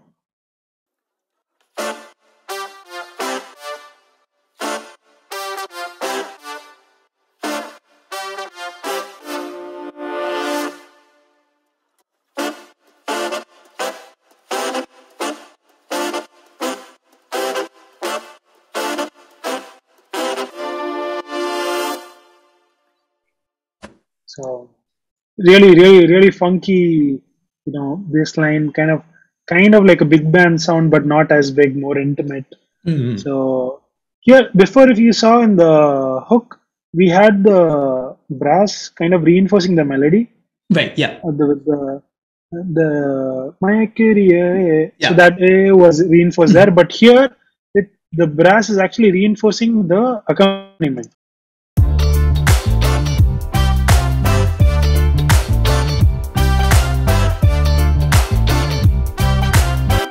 wife. You see, The steel pan line. yeah. So now it's I reinforcing see. a different part. So it's like an actual like, let's say, like in a jazz band setting where they throw light on each person, where each person has their time to improvise. So it's like now we've already given attention to the vocal where it needed attention, but now so it was like, let me show you something different, because the casual listener is not going to really pay attention to the steel pan line. But Mm. now by reinforcing that, you hear it now. Oh, this thing, it sounds like I've heard it before, but now only you're actually hearing it. It's because Mm. now it's reinforced. So the attention also slightly shifts away from the vocal. It's shared. I wouldn't say away. It's now shared with the accompaniment. So you hear more of the accompaniment, and it just adds more interest. There are more interesting things. It's like a video game. You explore a new location, where you get all these new points of interest there. It's like that now. ஆனா நானும் கொஞ்சம் open type நீயும் நானும் சேர்ந்த மஜாவான vibe baby I just want to you in my life as a wife ஆமா நானும் கொஞ்சம் லோக்கல் தாண்டி பின்னாலேயே சுத்து வேண்டி பாட்டு பாடி கேட்டு புட்டு நீயும் லவ் பண்ண வாட்டி வாட்டி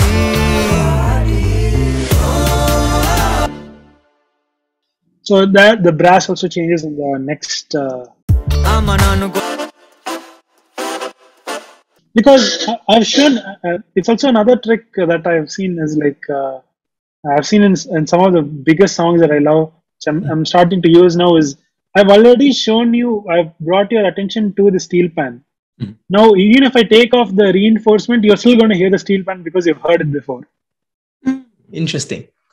I've pointed that out to you. I no longer need to just keep pointing it out to you. Now it's time to, now we can do something more interesting, because it's like, okay, it's like, I've shown you this.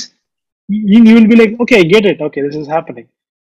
Let me go back. Let me take a step back. Let almost like a pseudo illusion like happen, and because you'll still be paying attention to the.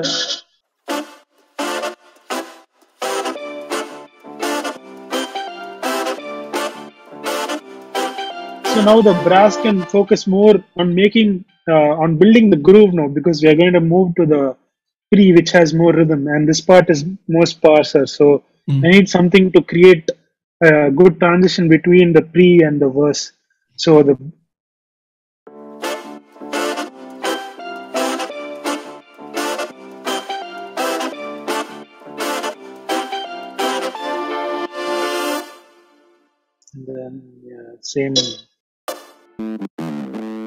same fuzz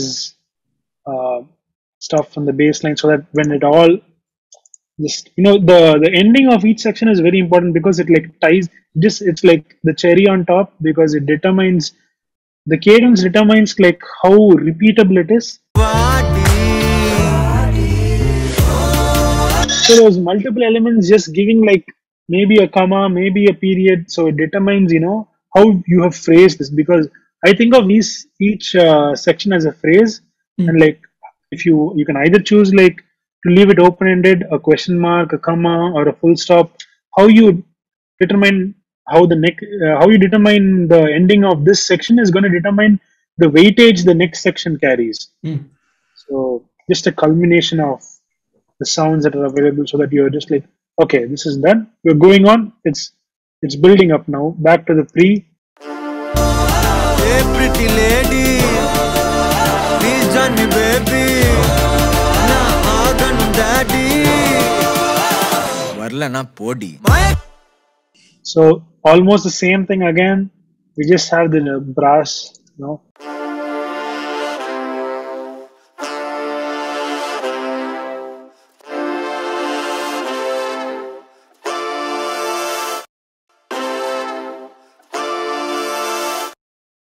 So that's also something, it's like you slowly start giving away the color.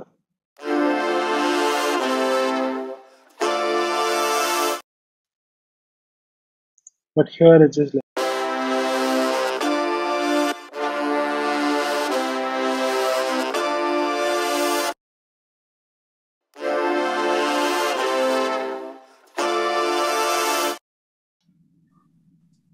So it's just, I love that. Yeah, slowly opening up the colors, slowly making it more colorful, you know.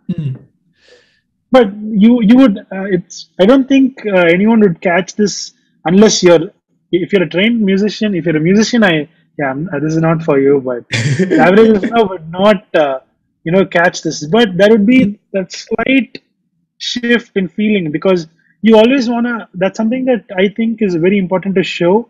Like, your ideas need to show like maturity as your songs go off, which is a good idea to do, which is really done very well in the next part. Anivee, it was Anivee's idea, so it was a really good idea. Show what I mean. We go back. It's the same hook. Generally, just wanna keep little bit differentiation between your hooks. Not a lot is not required.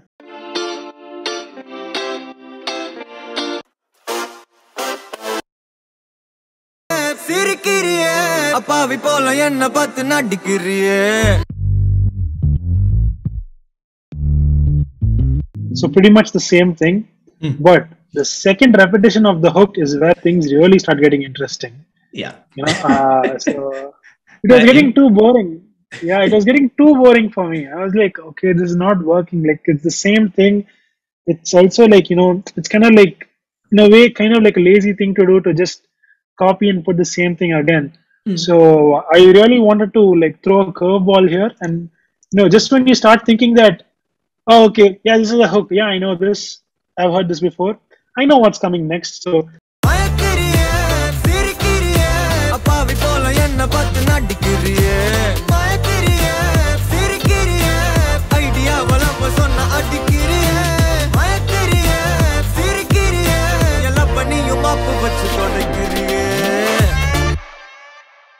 So it really like, it kind of like, oh, this was not what I was expecting. Yeah. It's something I've not shown this rhythm before. Even the harmony has changed. So it used to be 1-7-6-7. Now it's changed.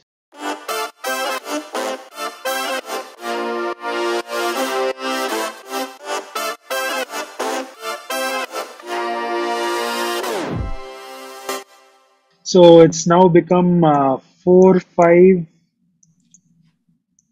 Now it's become 4-5-6-7. So here, voice leading. Yes, you can see something interesting is 4. That is GBD, right?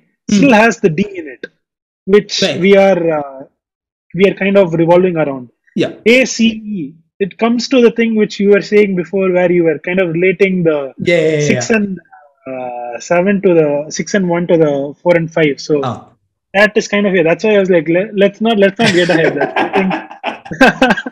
There's something happening here.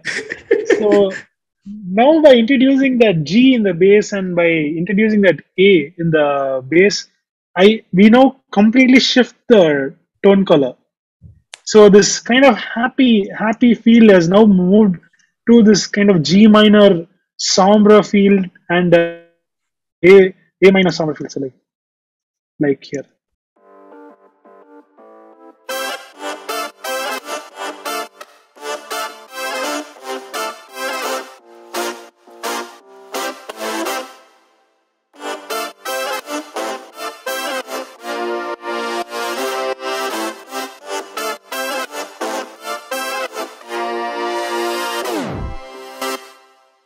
So, reharmonization is jazz is jazz and reharmonization are like taken from the same thing. So we thought you try, and Anivee came up with that, and it's actually a really good idea to do when you just want to add a new flavor to your ideas. It's done in countless film scores. It's such a staple of film scoring. Like, if you see John Williams's work in Harry Potter, or like any of that, thematic writing, you will see the same theme, but when presented with a different harmony underneath, right?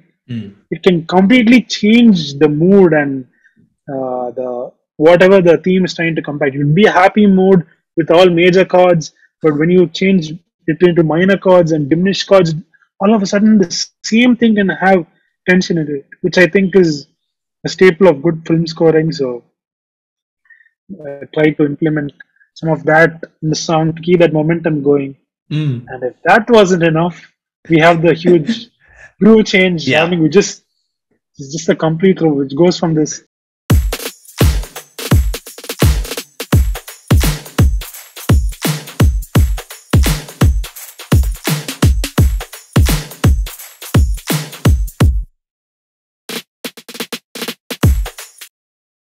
So this came from a very interesting place. So when I was producing this track, I generally what I like to do is a good thing that to do is to mute stuff that's already there.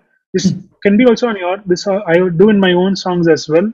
When I want to come up with a new idea, it can always be a bit hard to come up when there's something already there. So let's say I had to come up with something is not working for me. What I did first was I muted the entire rhythm in the demo, and I was listening to the song, and I was saying, okay, forget what is there in the demo. What am I hearing? What are my instincts as a musician? What am I hearing? And this was the idea that I was hearing first. So the hook in the starting in one of the earlier versions, this was there.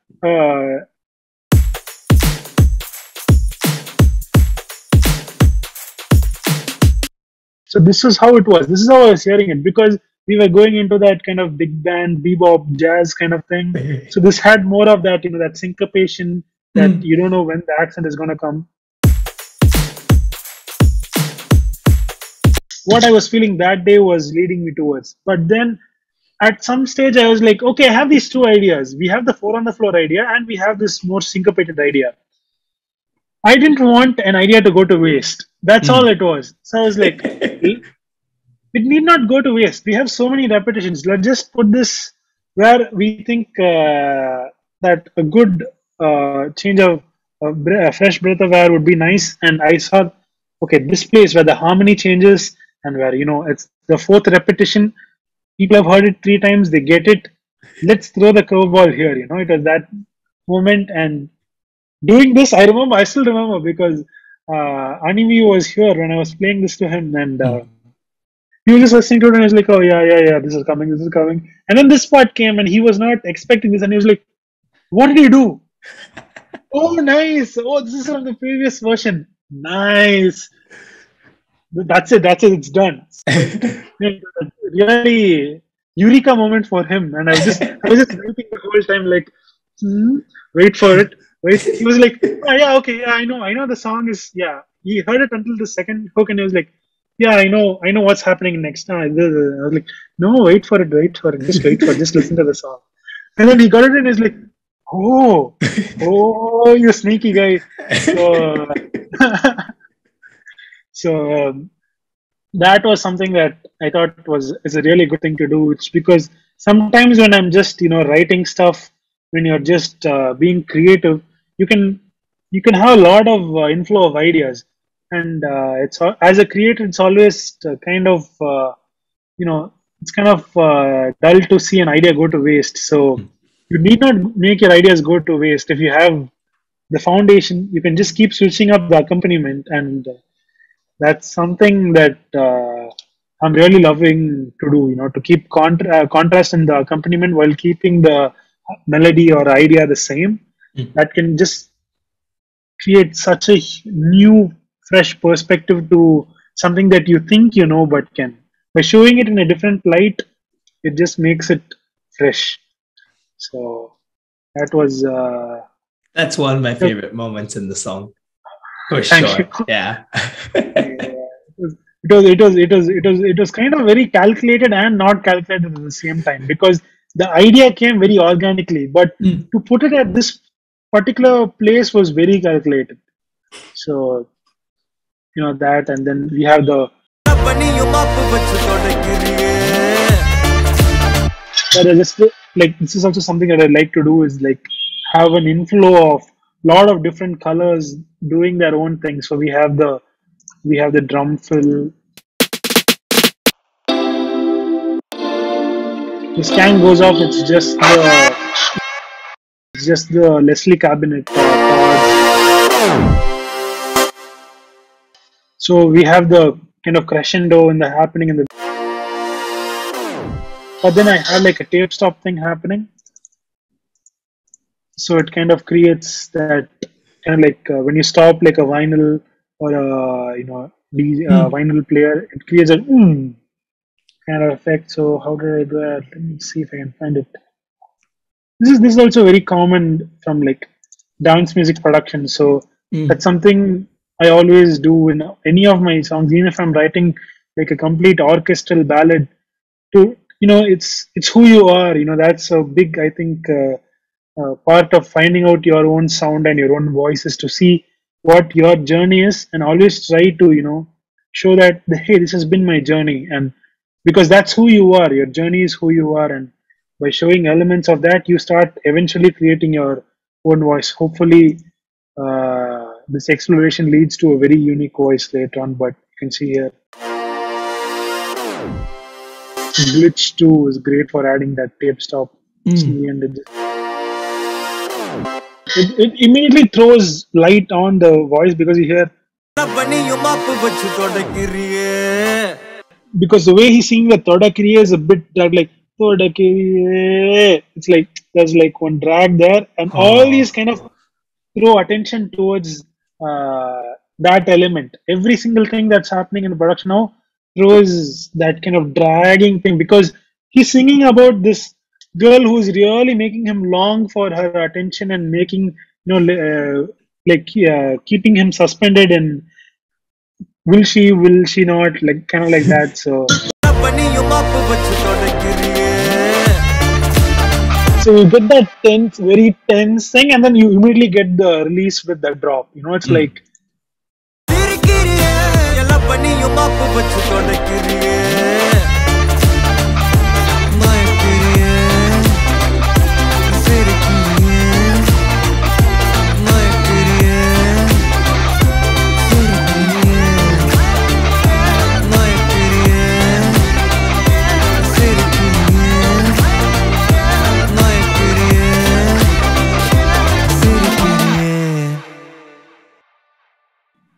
you get to the finale of the track where it's just a culmination of all the main ideas.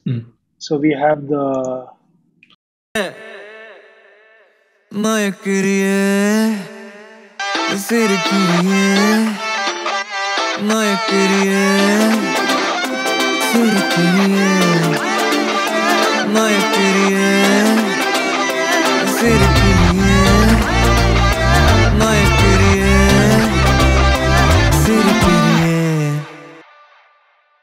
So this is the finale. This is like the final. We're wrapping everything up. Here's what you experienced throughout. The bass line has now changed.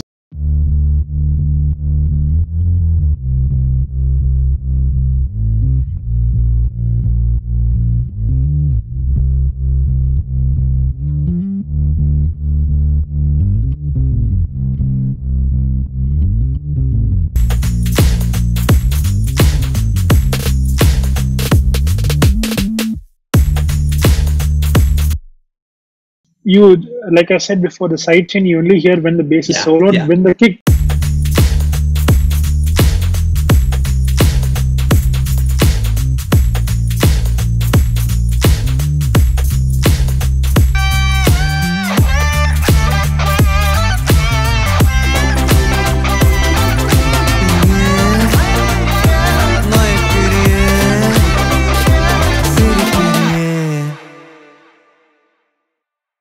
Wait, going back to the tape stop thing that you were talking about right before the drop.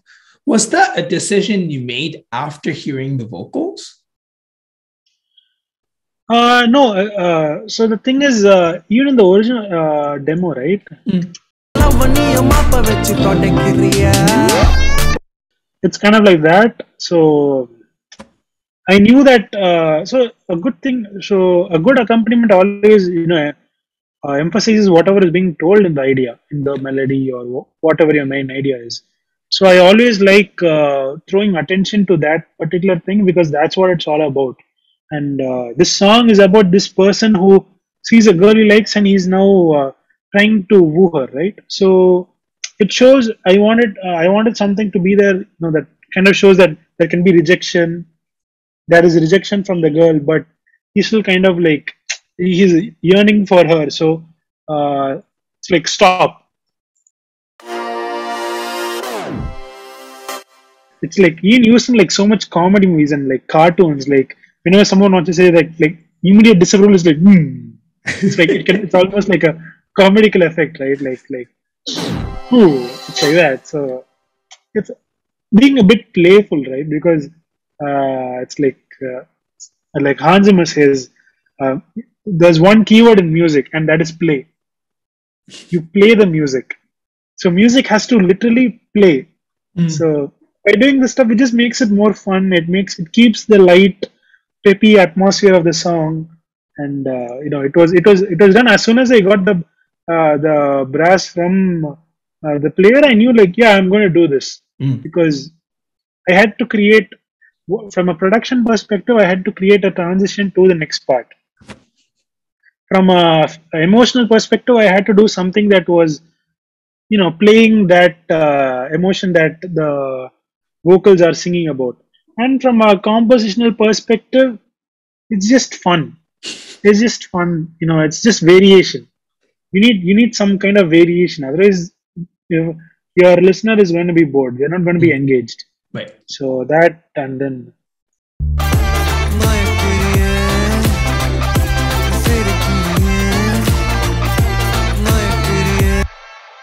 which was just a nightmare to mix because so many elements. Oh my god, it took a while to just because it's not just about making them fit together. It's about making it seem like each element is larger than it actually is. So a lot of most of the effort is put into that because I think it is kind of easy, not easy. You can get to a good sounding mix pretty quickly, but getting to something that is impactful and making stuff sound as if they are always meant to sound together, that is hard. That requires a lot of minute attention, lot of zooming in, lot of micro editing going on. Like when the vocal comes in, the guitar ducks a bit, so if you can hear.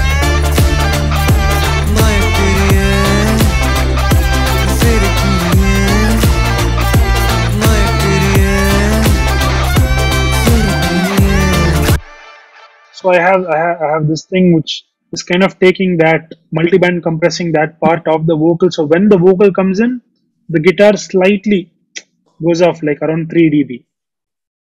Because it comes back to that. I just have that one cabinet, right? I have to fit these things in. I have only that much space. So if I have to show something else, I have to take away from something else. You cannot stuff in. It's going to sound stuffed. It's going to sound forced. So by doing all these kind of tricks, by making space, by carving out stuff in competing elements, you can create space for the thing which you want the listener's attention to go to.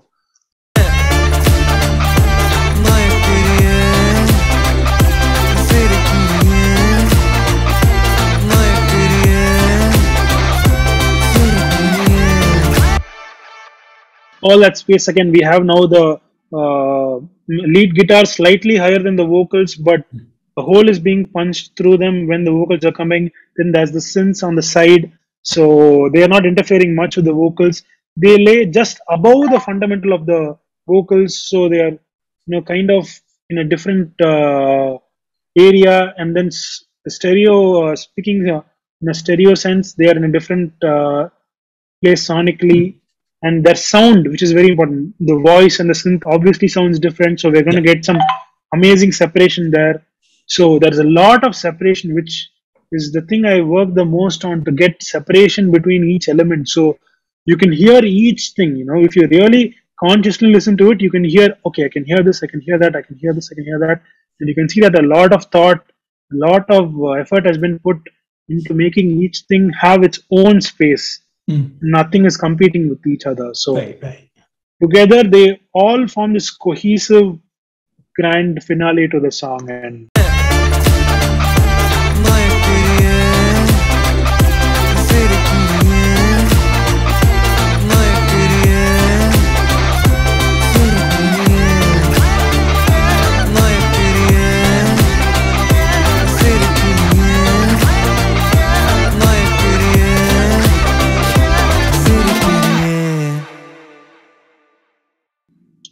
just ends, leaving you hanging in the air because we don't know what happened. All we know that is the guy wants the girl, but she's rejected him or something, and we have to ask Anivee for that. But everything is just up in the air. You don't know there's no conclusion. But when you see the video, there is a conclusion. Right, but right. in the audio, hopefully, it depends on your interpretation of the song. I always like not to force any interpretation on the listener. To always make them interpret the one. Did they get together? Did they not? How is he saying that final Sirikiri? Is there maybe a sense of remorse in that? All up to the interpretation. It's always a good performance, a good good music always leaves a lot of interpretation left to the listener, is my opinion. So that's the song. And yeah, shall we get into the drums and vocals now? Yes, let's do that.